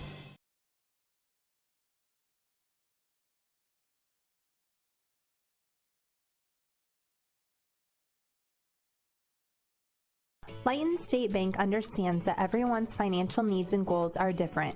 That's why it's essential for you to bank with a local bank that knows you personally and professionally. Lighton State Bank is that bank. They understand your financial situation and work diligently to help you reach your financial goals. They're committed to working with you and for you every step of the way. Lighton State Bank, serving you from Lighton, Pella, and Monroe. Grow strong with us, member FDIC. We're getting ready for second half basketball live here at the Oskaloosa High School Gymnasium. We mentioned a medical issue with a spectator here in the lower bowl of this. I can call it a bowl. It's not really a bowl. You know what I mean. This the lower portion of the stands. A stretcher came out. A police officer was there as well. But that particular spectator was able to walk off with a little bit of guidance on their own power and get themselves to a better spot. It gets hot in this gymnasium, Doug. We feel it up here in the crow's nest, and sometimes if you don't have enough hydration or whatever the factor might be, it's a recipe for disaster sometimes. But we're glad to see that that particular fan was able to get himself off the floor and in good shape. So we're about to start second half basketball. Oskaloosa trailing Grinnell 25-21. It will be Oski basketball to start this second half. They have the ball. And they'll shoot it at our left basket, wearing white uniforms trimmed in gray and maroon, gray numbers on the front and back, gray Indians across the chest in block lettering. Grinnell wearing their black uniforms trimmed in orange, Grinnell in orange across the front with orange numbers on the front and the back. They'll shoot at our right basket. And Grinnell does come out in a 1-3-1 zone with McKnight in the middle. McKnight in the middle is a different look. He was down on the very bottom, but now has 3 fouls, so it'll be interesting to see how they utilize him. DeCock has it for Oskaloosa out there with Tucker, Cole Henry, there you go, and Cruz. He goes right at the hold as Cruz, but misses the lay-in with the left. And the rebound pulled down by Jake Hull, who's getting the nod to start this second half in favor of Lucas Scherf. Well, that's exactly what Oskaloosa wanted to get. Henry got the ball and took it at McKnight. Just about got the 4th foul on him. Here is Ethan Mitchell, missed 5 wide open threes, but he couldn't get hot quickly. Here is Hull. He's the only guy besides Allen and McKnight to score a point in that first half for the Tigers, yet they have a 4-point lead. They're trying to get Allen posting up DeCock down low. They're just sitting him on the block. And there's the pass. He makes the catch. He didn't have any dribble, and he gets it out. McKnight shoots a 3 and doesn't get the roll. Cruz the rebound. And we'll let him do that all day long. They find DeCock open. He's going to work on McKnight as they get back into that zone. It's 1-3-1, and then Henry. Allen's kind of jumped down there, and he didn't see him, and he threw it right to him. Allen quickly into the front court. Good defense team-wise. Cruz challenges a shot by Hull, forces a miss and gets the rebound. Good team defense by the Indians. Here's Tucker over to Cruz. Cruz now will go right through the middle and lay it in. And there you go, Cruz. They're going at McKnight. They're doing a good job of attacking him. Yeah, you can beat him on the first step because he sure as heck isn't going to slide over there to try to guard you. No. Here is Allen working on DeCock. Tough 15-footer banks. Oh, man. What do you do? Tanner trying to get the offensive foul there. Almost got it. They are going to let him play in this one. I can tell you from what we've seen in the first 6 quarters of basketball we've seen from this officiating crew. Cruz on the drive, gets it over to Henry. Henry puts it on the deck, knocked away by Mitchell. It'll stay with Oskaloosa. Once again, Oskaloosa taking the ball to the hole. McKnight getting challenged on 3 straight possessions here. 6 minutes to go in the third quarter. It is 27-23, Grinnell by 4. And it looks like Sam Allen's contact may have come out, but he replaces it and ready to play. DeCock to inbound, finds Cruz on the inbound. Good look, and he lays it in. Good job by Cruz getting position inside, and Tanner finding him for the lay-in. You probably do that. The guy on the bottom is going to be small, as there's going to be a little push or a bump foul. I believe that's DeCock. It is. As he tried to get around a screen, a little bit of a hip. That's the first team foul for Oskaloosa in this second personal foul on Tanner DeCock. Raudebusch with it, out there with Mitchell, Allen, McKnight, and Hull. Allen working on him, working on DeCock, good D. Over to Hull, Hull from 3, no good, and Henry the rebound. Tanner working his butt off in there to keep keep the ball away from him. Good job on defense. And now it looks like they have switched into more of a man look, and maybe now they're settling into the zone. It's a 1-3-1. It's a 1-3-1 extended pressure on the point. They don't want to leave. Oh, look at Hull from behind, took it away from Henry, and he's going to go the distance with the right hand. This is a freshman right here. He did not start the game, but got the nod to start this third quarter. That's a big play. Oskaloosa had a chance to tie the game or go ahead. Tanner needs to take it up in there. Tanner will attack. DeCock pulls it back, and now we'll get it over to Moore. Moore working on Hull. Hull good defense. He slices, loses the handle, and they're going to call a jump ball. Mitchell was able to get his hands in there. Coach Parker not happy. And we'll go to Oskaloosa, or pardon, to Grinnell on the possession arrow. Nunakoven comes in. He'll replace DeCock, who has 2 fouls.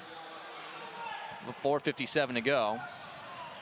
I'm not sure what that was, but they're not going to call that a foul in this game. No. And they didn't. So it was either a jump ball or it was out of bounds on the other end, and it would have gone into Grinnell either way. Well, Jack needs to keep his head up. He put his head down. He did a spin. He had 3 guys on him. He had a couple guys out around the perimeter open. It was good defense by Hull as well, guarding him man-to-man out of that zone. That didn't make any sense what I just said, but if I understand it. you had to be here to believe what I'm saying. Anyways, here's Allen working on Nunakoven. Good defense out to Mitchell. Mitchell over to Raudebusch. They're a lot less happy to shoot the 3 right now. He hooked him. McKnight over the top of the hook. And by hook, you meant the off arm getting a little bit of room. And he got called for 2 of those fouls last year, and he does that with his arm. He'll hook his elbow around you. Here's Henry in the middle of the zone, attacks with the left hand. That's a good job by Spencer Tucker to set him up for the drive. 6 in the game for Henry, and we're playing back and forth here. It's still a 4-point spread. Grinnell 31, Oskaloosa 27. Allen on the drive, pulls up from 15, yes. If he gets himself just a little bit of space, he is nearly impossible to stop. He's hot tonight on that little 14-footer. 3:50 to go. Somebody's got to move to the open. There you go. Nunakoven into the paint. And that's a 4. Ooh, they call a foul. And yeesh. Oh, Ethan Mitchell had absolutely nothing but orange. But the referee was kind of blocked from view. Now that might be the basketball gods giving Oskaloosa something back for the jump ball they called for more there on the drive. But regardless, that's the first foul on Mitchell and the first team foul for Grinnell. So Yates comes in. I like this lineup. More hits on the inbound from Yates. I like this lineup right now. Nunakoven will be on Allen, and Yates, a little bit taller player, scoring threat here. Continue to go back and forth. 33-29, Grinnell by 4. McKnight working on Foster, knocked away, but Grinnell gets it back wide open is Mitchell, well short, but the rebound had no carom whatsoever, and McKnight just sliced in, picked it up, and laid it in. Well, Grinnell got a little lucky there on that one. The ball didn't even hit the rim. Yeah, that's just one of those, you're in the right spot in theory, but it turns out to be the wrong spot as Cruz gets it over to Nunakoven. Nunakoven on the drive back to Cruz. Jarrett's got to look to pitch the ball. That's a long hook. Oh, wow. How did he get that one to go? Jarrett's got to look backside. Every time against the zone, you need to look to the backside toss.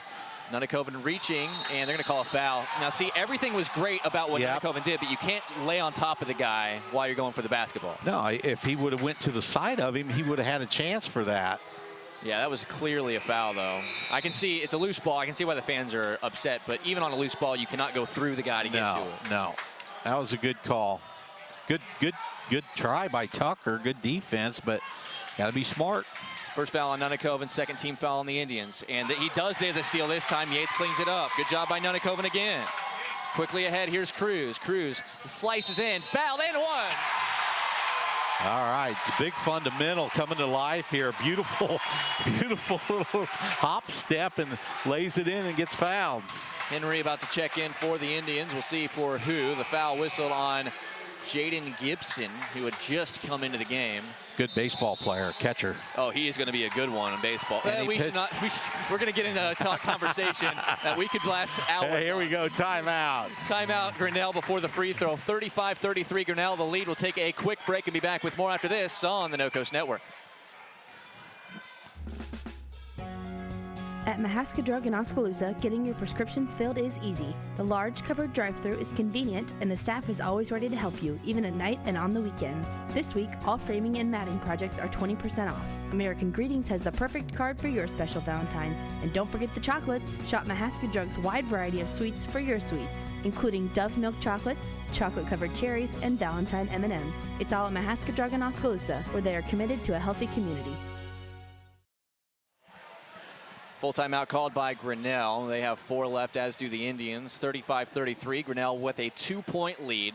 We appreciate you joining us here on the No Coast Network. And at the free throw line for 1 will be Jared Cruz trying to complete a 3-point play. Cade McKnight has not picked up his 4th foul.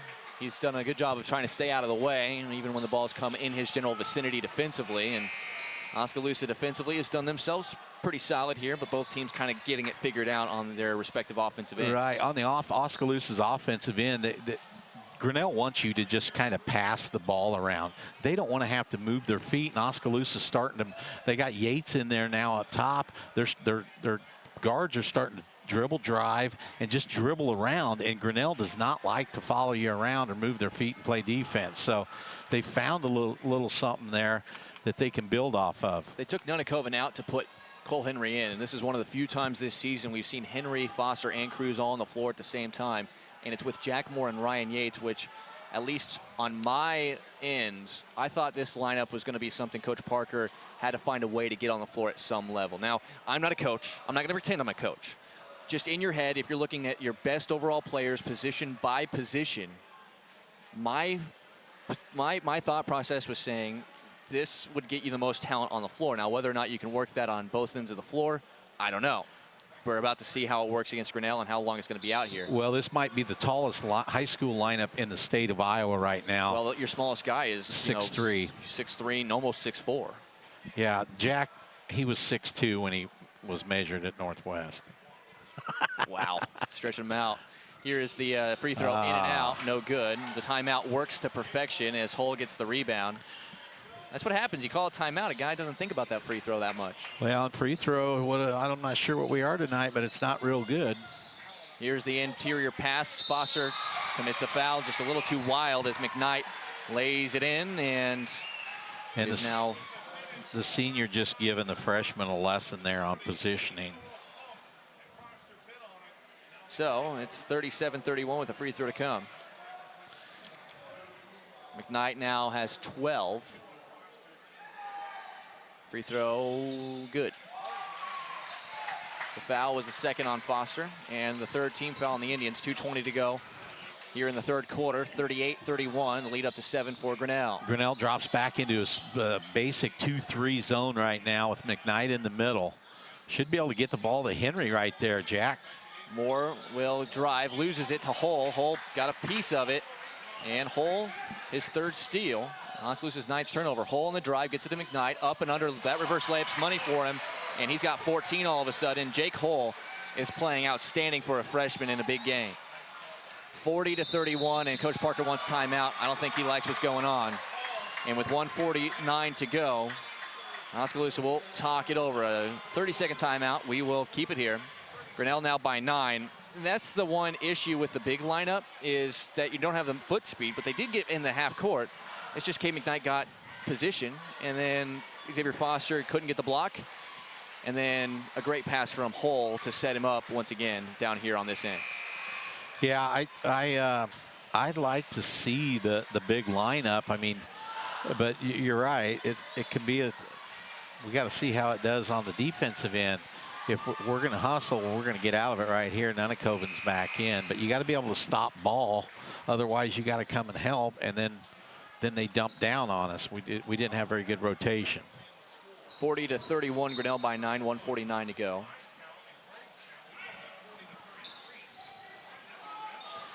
And that hits the leg.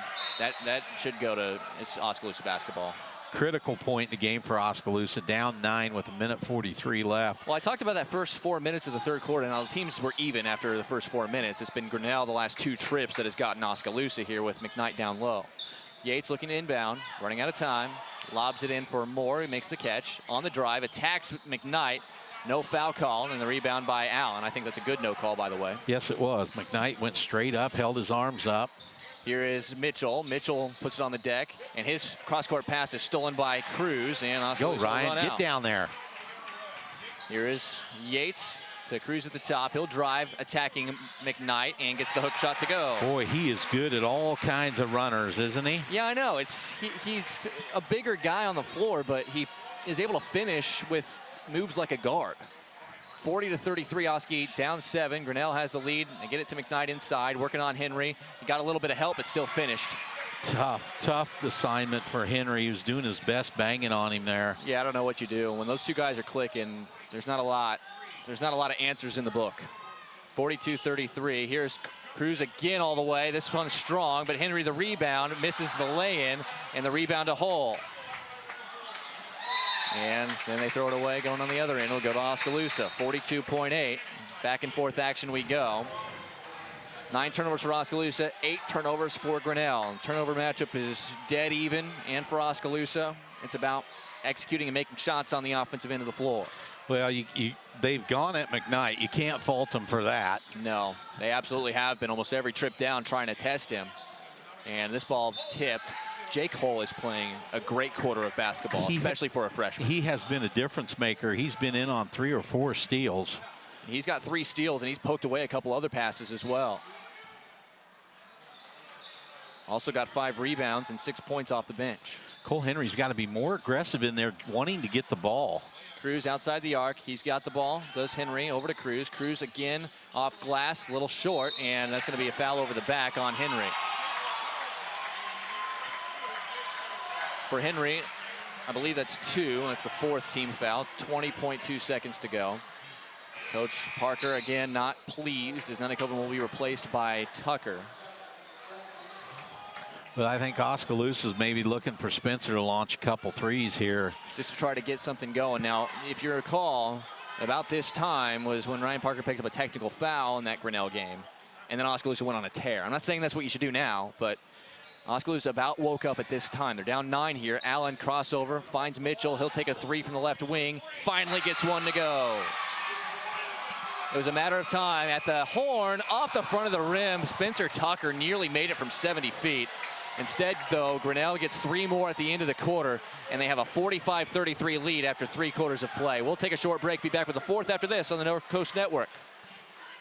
If your savings and investments are sitting on the bench instead of meeting your goals, call timeout to examine your investment lineup. Your game plan should include getting some investment advice from an experienced investment professional. I'm Bob Auld of Robert Auld Investments, an investment advisor with over 20 years of experience in Oskaloosa and southern Iowa. I would like to assist you with your investment strategies. Call 673-9448 or toll free at 1-800-444-ALD. When the time comes for your family to say goodbye, Bates Funeral Chapel provides a comfortable place to begin the healing process. Through tears and laughter, we merge a peaceful atmosphere with a passionate professional staff that is committed to creating a heartfelt and memorable experience. Whether traditional or unique, Bates Funeral Chapel, where service is more than just a word. About to start the 4th quarter. We told you the score is 45-33, but there was a scoreboard malfunction somewhere in that 3rd quarter. So Oskaloosa did have 2 more points than were credited to them. It is 45-35. Oskaloosa down by 10. Sam Allen for Grinnell has the basketball, attacks, kicks it out. Jake Hull for 3.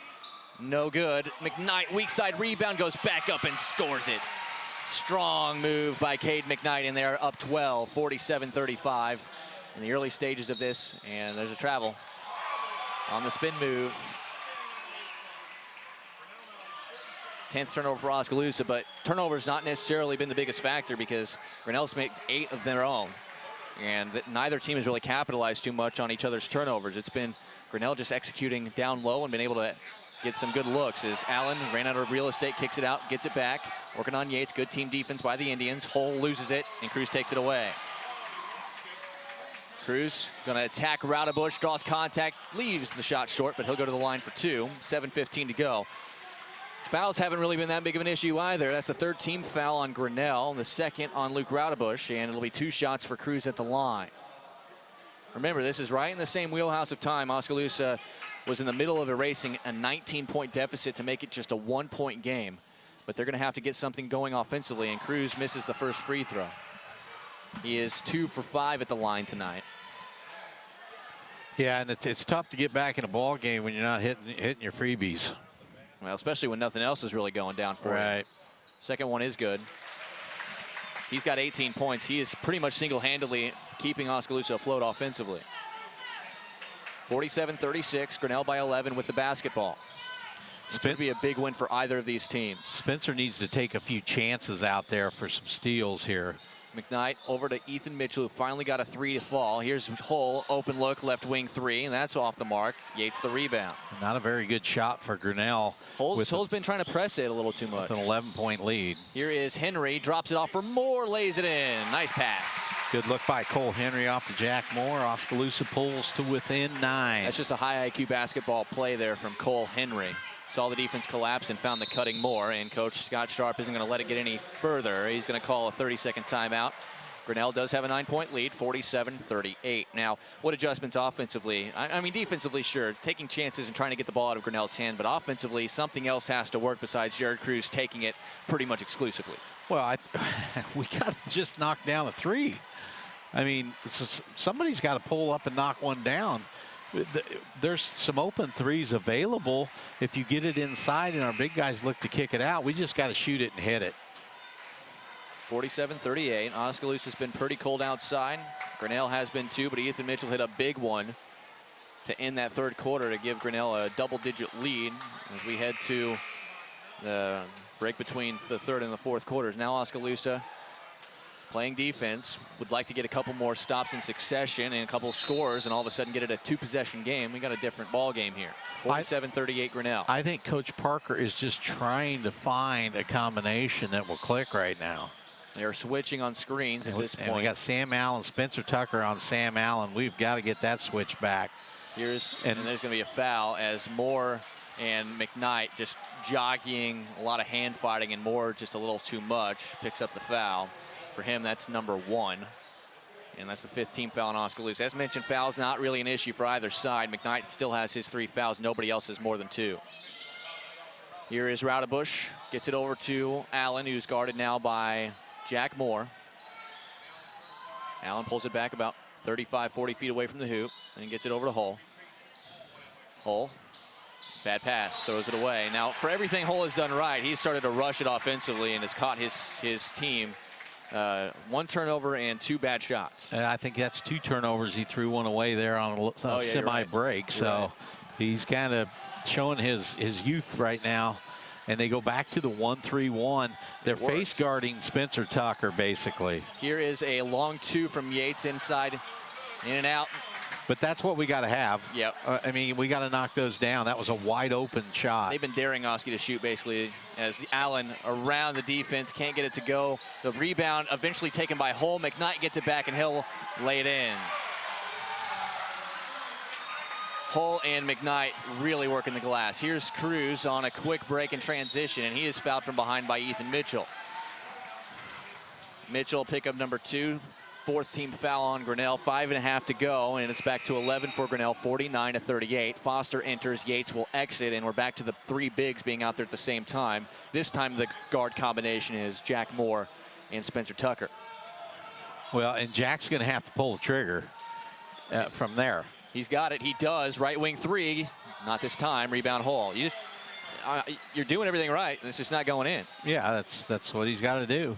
Allen to Mitchell. He wants 3 more. Not this time. He's been cold. He's only 1 for 7 from 3 in the game as Foster pulled down the rebound. We got our bigs in to try to contain McKnight a little bit. Cruz a spin around hook shot. He is good at that. He's got 20 and a full timeout for Oskaloosa as they want to set their defense. 49-40, Grinnell by 9, 5:08 to go in the 4th quarter. We'll take a quick break and be back after the timeout with more 4th quarter action. Oskaloosa trailing by 9 here on the No Coast Network.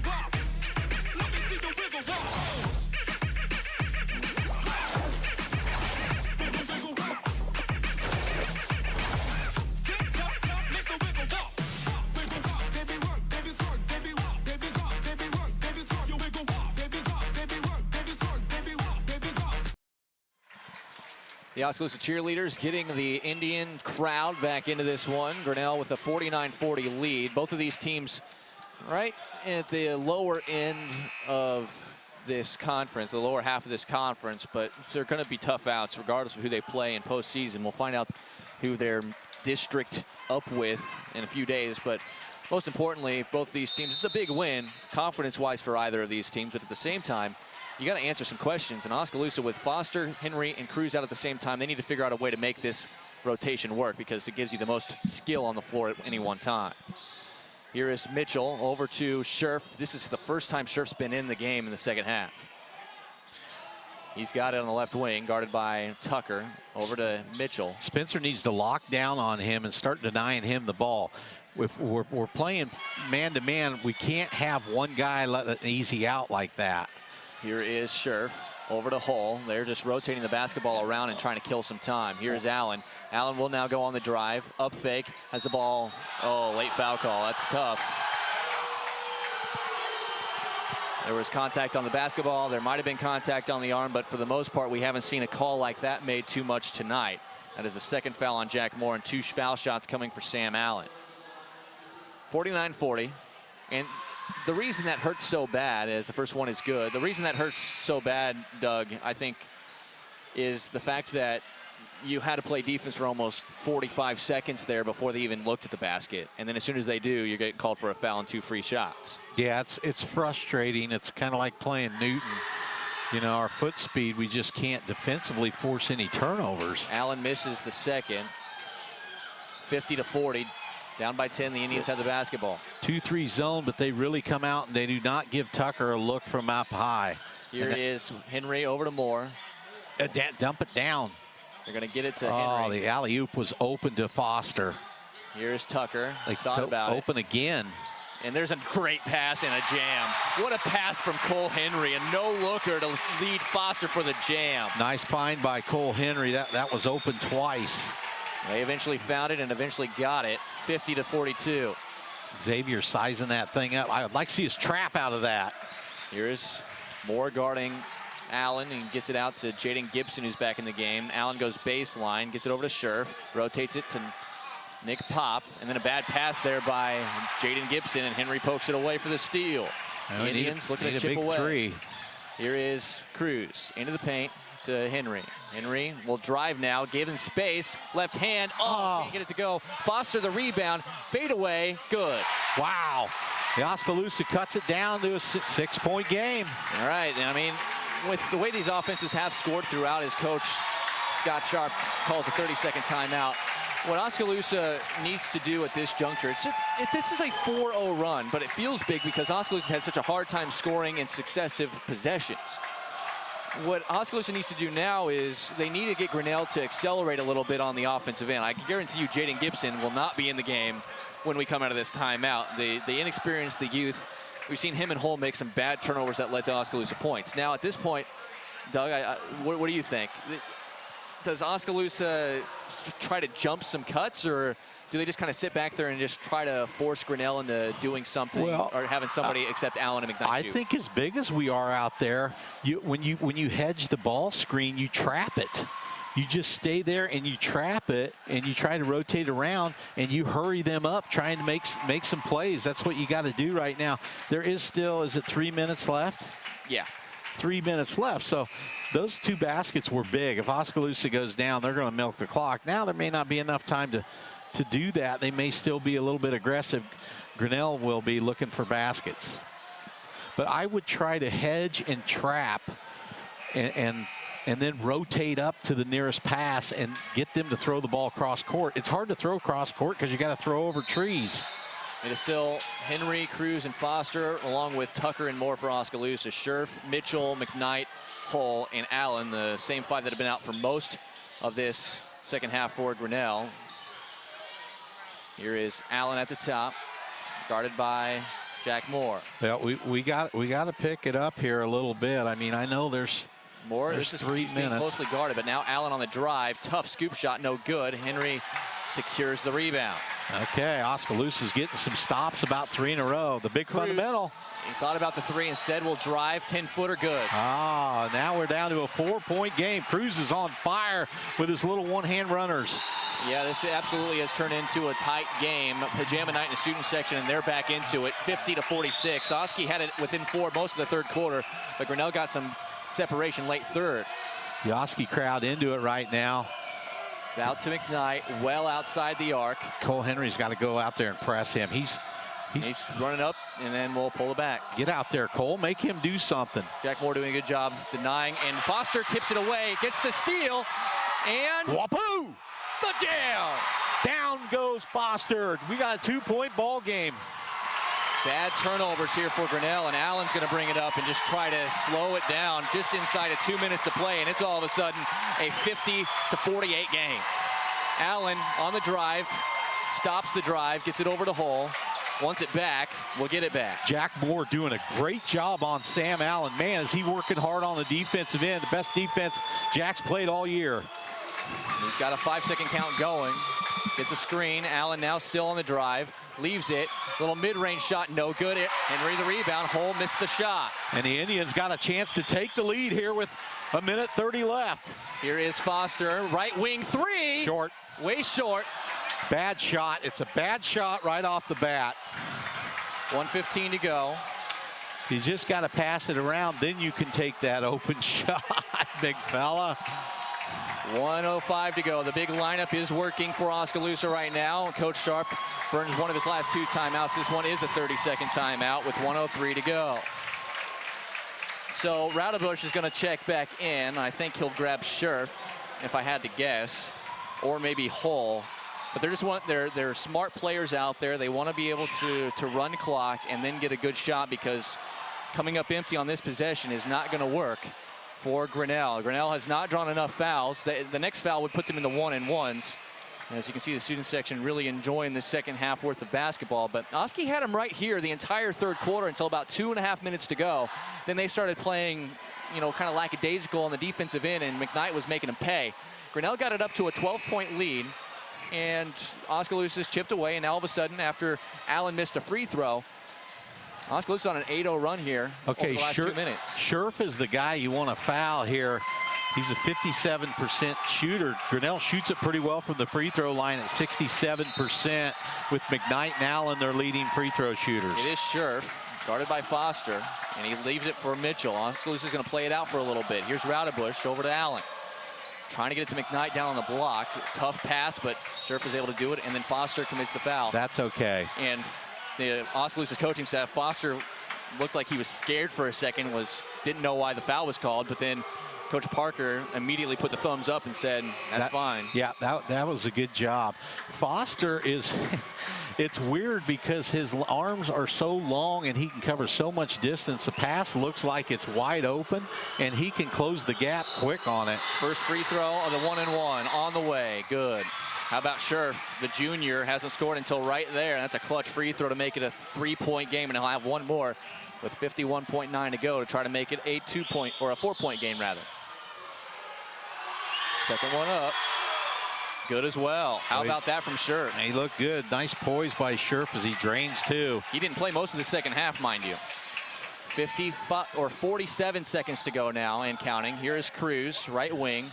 He's going to drive into the middle, get it over to Tucker. And Oskaloosa does not need a 3 right here. Well, they're not getting inside the arc. Here is Moore, pulls up from 18, long, and the rebound, Allen. And he's going to be fouled. Yeah, it's going to be tough now. And Allen's going to go to the stripe. He has not been solid there, 1 for 3 in the game, and it's not as though he's one of those guys that can't miss. He's just 69% from the line. Well, it looked like we were trying to shoot a 3-point shot right when we took the ball down there. We should have just went right at him again, got the 2, then maybe call a timeout and set up a foul. Henry exits, Yates enters. Nobody is along the lines for Grinnell. 1-on-1, front end on the way from Allen. No good. That's the 4th free throw he's taken, 3rd one he's missed. The rebound was to Foster in the front court. There's a little push foul, but no harm, no foul. That's only 5 on Grinnell. They've got 2 to give now. 22-7, or 22.7 to go in the 4th quarter in regulation. Oskaloosa needs points quickly. I'd almost use the timeout here, or if you're Coach Parker, spinning. Here's Cruz. Cruz will attack, little running hook, in and out, can't get the roll, and McKnight the rebound, and he is fouled, and he'll get a 1-and-1 on the other end. Oskaloosa opportunities here to try to finish the job, but another 30-second timeout called by Grinnell's head coach, Scott Sharp. 1 stopped the bleeding in Grinnell when it was a 1-point game, and 1 helped stop the bleeding here in Oskaloosa when it was a 2-point game. That was the 4th foul on Foster, and it is Cade McKnight's opportunity here to try to ice this game. First foul shot on the 1-and-1 up. This one is good. He's got 21. It was quiet in the first half for him, but he's really upped his game in the second, even with the 3 fouls. 14.6 seconds to go. Last foul shot on the way. In and out, no good. And the rebound to Cruz. Hurrying the other way is Oskaloosa. And they try to foul. No foul. Foster, wide open 3, hits it. They were trying to foul Yates, and they didn't get the call. And that makes it a little interesting here. 6.3 to go. Oski calls timeout after the make. So Raudebush is going to check in. Raudebush is let me look it up here. I'm surprised they're putting Raudebush in. Is a 75% free throw with shooter. Only 8 attempts on the year. He's only got 8 attempts, so I think that's who I'm going to try to foul. He's a senior, though, but he has not scored a point in this game at this point. So I know Allen's missed 4 of them, but the law of averages is I'm not going to let him get the ball and foul him. No chance. I would 100% agree with that assessment. Now, with a 2-point game here, if you do foul somebody, it is a double bonus. So in a perfect world for Oskaloosa, Grinnell would miss the first. I mean, you'd like him to miss both, realistically, but if they were going to miss one, you'd rather have them miss the first. Right. That way you could set something up without wasting any time. Well, we'll see how much time they got. Oskaloosa still has 1 timeout, so it's only 6.3 seconds, I believe. If they can get a really quick foul, then get the ball to half court and call a timeout. I mean, we're jumping ahead here. Yeah. Okay, we put in DeCock, Nunakoven to try to deny. Here we go. The inbound pass. Allen does get free and will get fouled by Moore. So they ran just a little cross. It's kind of the pick play in football where they have 2 guys kind of run into each other's guy, and then the guy who's supposed to get the ball just kind of leaves that collision and found himself wide open. The foul is the 4th on Jack Moore. And it'll be 2 shots now for Sam Allen. And with 2 makes, he would ice this game. Well, and I think if you're Oskaloosa, you call timeout here. First one up, good. 21 in the game for him after 15 in the first half. Cruz and Yates come into the game. No. Yes, they do. Foster stays into the game with Moore and Tucker. They let McKnight stay in to try to rebound this if it's a miss. Well, if he misses this, I'd call timeout immediately. 5.6 to go. Allen to try to make it a 4-point game in a 2-possession game. He does. So he missed 3 big free throws throughout this game, but when they need him the most, he buries 2 of them. Oskaloosa calls a full timeout, and they trail it by 4, 55-51. If you asked me coming into this game, much like my prediction that Pella Christian was going to be really angry and play really well against Oskaloosa last Friday, they did not play very well against Oskaloosa. Oski completely exploited them and took them to the cleaners. Grinnell easily, as far as I was concerned, could have walked in here and kind of fell flat to an Oskaloosa team that was looking for some positive momentum on the season. But they came in here, and even though this isn't the shootout that the first game was, or that many maybe expected, they did enough to put themselves in a spot to win this ball game. And barring an Oskaloosa miracle, they have done just that. Well, and defense has been their Achilles heel, you know, all year, and they've held Oskaloosa to 51 points, which is what 13 or 14 points below their season average. Try actually 19. 19. So Oski averages about 70. So Grinnell averages 69. 19 points below average here. So the Grinnell defense and Oskaloosa just missing shots. Oski needs a foul and a three-point make quickly. Here is Tucker. Tucker attacking into the front court, double teamed, gets it to Cruz. Cruz leans in, fires the three, no good, and that's it. Grinnell is able to survive, get themselves a 55-51 victory. And Oskaloosa swept by the Tigers here in 2016-17. A good ball game, a fun one to watch, but once again, Grinnell is victorious. We will take a break, come back with a post-game show. Grinnell 55, Oskaloosa 51 here on the No Coast Network. At Community First Credit Union, we've created a new look because we want you to take a closer look at us. See First can help you move forward with the technology you need to bank anywhere, anytime, and a team of experienced professionals dedicated to your success. Try us. Join us. Because at See First, together is better. Dreams start early, illustrated straight from the heart. Big or small, dreams take hard work to grow into reality. To bring your dreams to life, sometimes you need a little help. So surround yourself with people who believe in your dreams and count on Bank Iowa to help you reach them. Bank Iowa, for the dreamer in all of us.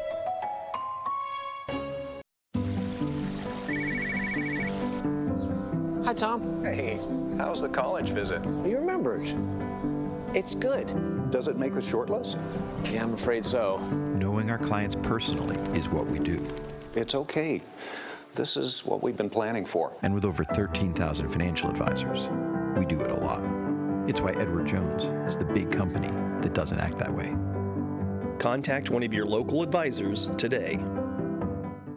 At Gardner Collier Jewelry, our goal has always been to provide you with the very best jewelry for your money. From plain gold wedding bands to the most exquisite diamond ring, Gardner Collier has it. Our huge selection is sure to exceed your expectations, and our service is second to none. From sterling silver fashion jewelry to the one-of-a-kind diamond fashion piece, Gardner Collier can fill your jewelry desires. For the very best value in fine jewelry, choose Gardner Collier, Quincy Place Mall, Ottumwa, and Penn Center Mall, Oskaloosa. Everybody depends on internet these days. Cell phones, tablets, video games, streaming video, and computers all draw off the same source.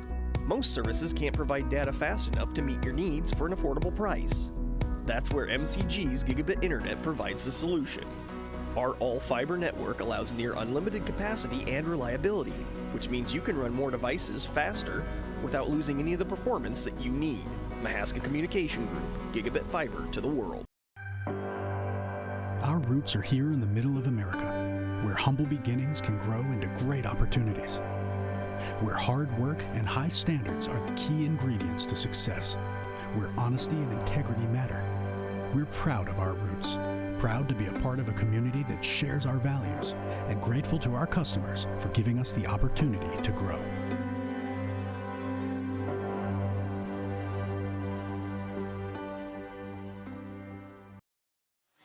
Post-game show, Emery Songer, Doug DeCock. It is about 10 minutes past the top of the 9 o'clock hour. We appreciate you for joining us on the No Coast Network, 99.5 FM, 740 AM KMZN, all over the world, radiokmzn.com, and on MCG with high-definition video stream.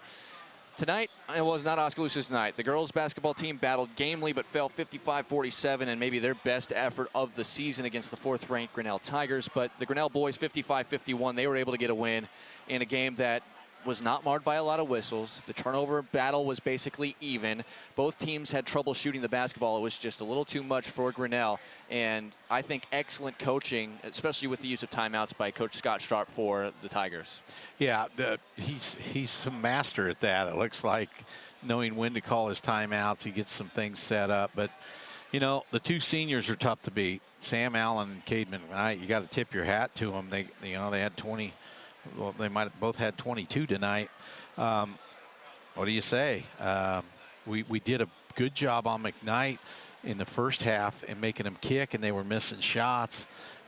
He kind of got loose in the second half there and got some buckets. But, you know, it is a disappointing loss for the Indians. It's not the end of the world. You know, we lost by, what, 4 points? So we've lost 3 games by 6 points. We're right there. We just got to come out. We got a big game Friday. I think it's DCG. On the road at DCG, a team that was right in the mix at the top of this conference, but have recently fallen on hard times, if you will. They're still ranked in the AP top 10. I think they're ranked 8th now, but now their hopes of winning this conference are a little bit less. Oskaloosa beating Pella Christian kind of helped them a little bit, but they're going to be ready. They know what Oskaloosa's done. They are seeing the scores. Oskaloosa is not the same Oskaloosa team, and Friday night's not going to be any easier than this one was. What do the Indians have to do adjustment-wise? Because when they started making that run, it was with the 3 big guys on the floor at the same time. Well, they're going to be on the road, and that's going to be tough going to DCG. It's a tough place to play. DCG did, I think, have a big guy that suffered a shoulder injury, and he might be out for the year. So they're not quite the same team. They're still going to be a good team. So we'll see what the Indians can do. What do they need to do? They got to make shots. I mean, we had some situations where we could have kicked the ball out on some drives. We need to keep our head up and see the guy and get the ball out, and then we got to just shoot it.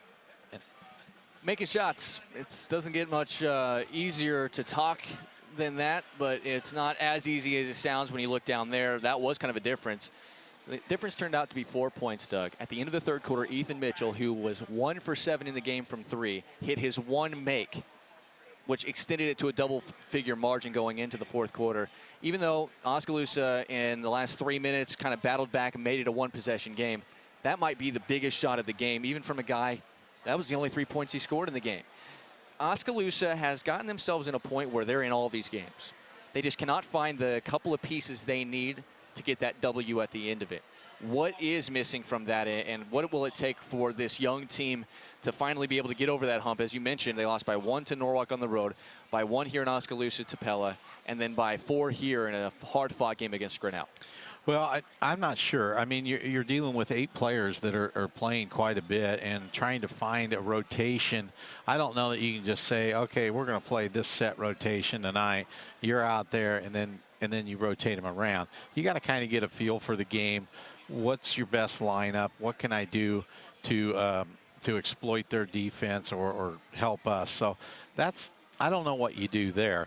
But, you know, I didn't think we came with the energy we needed to tonight. I thought Oskaloosa was a little bit flat tonight, and we made some careless turnovers. I know we only had 10 turnovers, but there were some careless ones in the first half, which kind of got us in a hole. Oskaloosa is going to take from this and hopefully move on, continue to improve. As mentioned, Dallas Center Grimes is next on the schedule for the Indians. On the boys' side, it is now 8-6 the record for Grinnell. They are now 4-5 in the Little Hawkeye, still trying to work their way into the top half of this very competitive conference.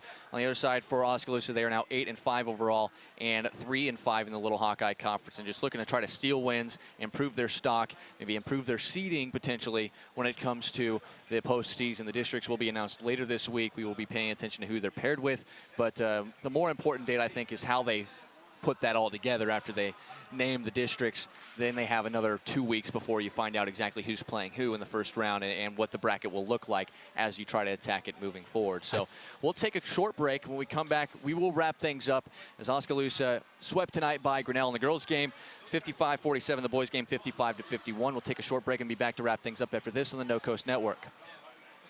There's nothing like the right couch or recliner to make life good. The right mattress to help you get the best night's sleep. The perfect piece of furniture to bring people together. At Slumberland, we have friendly staff that can help you pick the perfect match for your life. We have America's favorite brands under one roof with interest-free financing and a 30-day satisfaction guarantee. Don't let the good life pass you by. Go to Oskaloosa Slumberland today. It's a good life. Hawkeye Real Estate is your one-stop source for everything real estate in Mahaska County and the surrounding area. Whether commercial, residential, or acreages, we've got you covered with the area's largest pool of real estate professionals, full-time support staff, and property management services. With over $19 million in sales volume for 2016, Hawkeye continues to be Oskaloosa's leading real estate office. Discover what thousands already know. When it's time to make a move, get the Hawkeye Edge. Back one final time here live from the Oskaloosa High School Gymnasium. Just wanted to let everybody know what we have coming up, Doug. I don't know if you've heard, but we have a brand new show that we have every Thursday night at the Oskaloosa Hy-V. It's called the Hy-V Homestretch. This will be our third show this week. It's in the dining room at the Hy-V in Oskaloosa, and we have various coaches from Mahaska County schools there, including Oskaloosa High School, William Penn University, as well as Eddyville, Blacksburg, Fremont, and North Mahaska. Now, the guests are going to be up in the air most of the time until right before the show, but we'll be able to corral some great guests, and on top of that, some great dinner. They always have those great deals on Thursday nights for, I think this week is a sirloin meal. $7. It's for $7. That's a baked potato, a steak. You can't go wrong there. It's unbelievable. It's good stuff, and you could see and potentially talk to these coaches. That'll be talking to me and us, the No Coast Network, for the Hy-V Homestretch. That is at 6 p.m.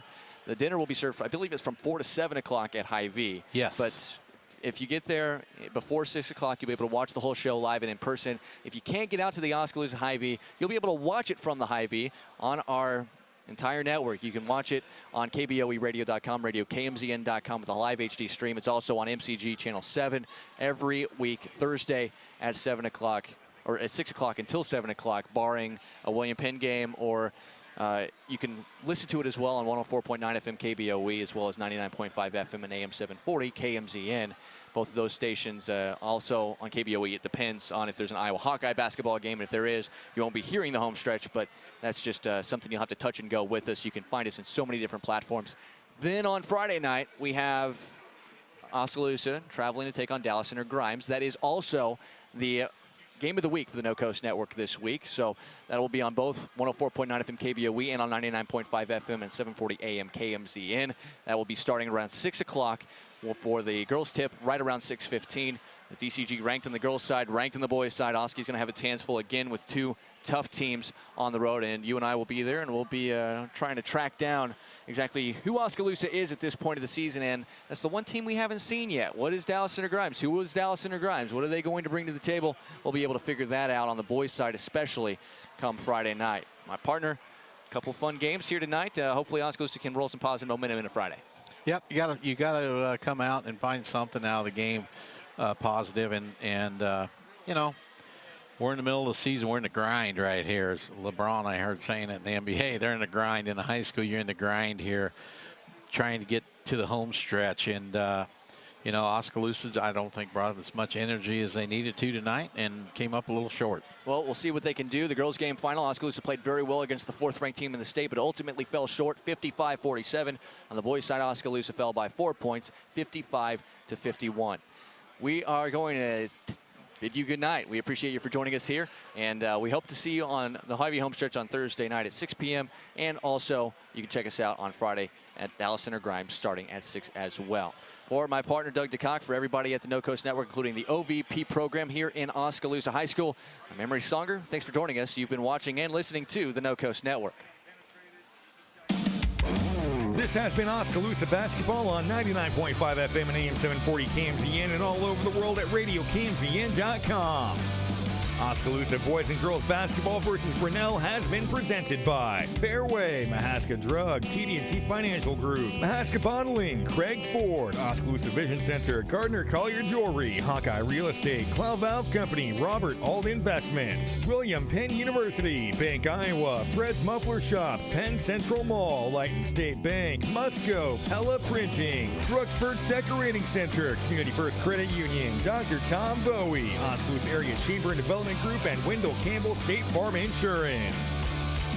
This has been Oskaloosa basketball on your home for the Indians. 99.5 FM and AM 740 KMZN and all over the world at RadioKMZN.com. This has been a production of No Coast Network.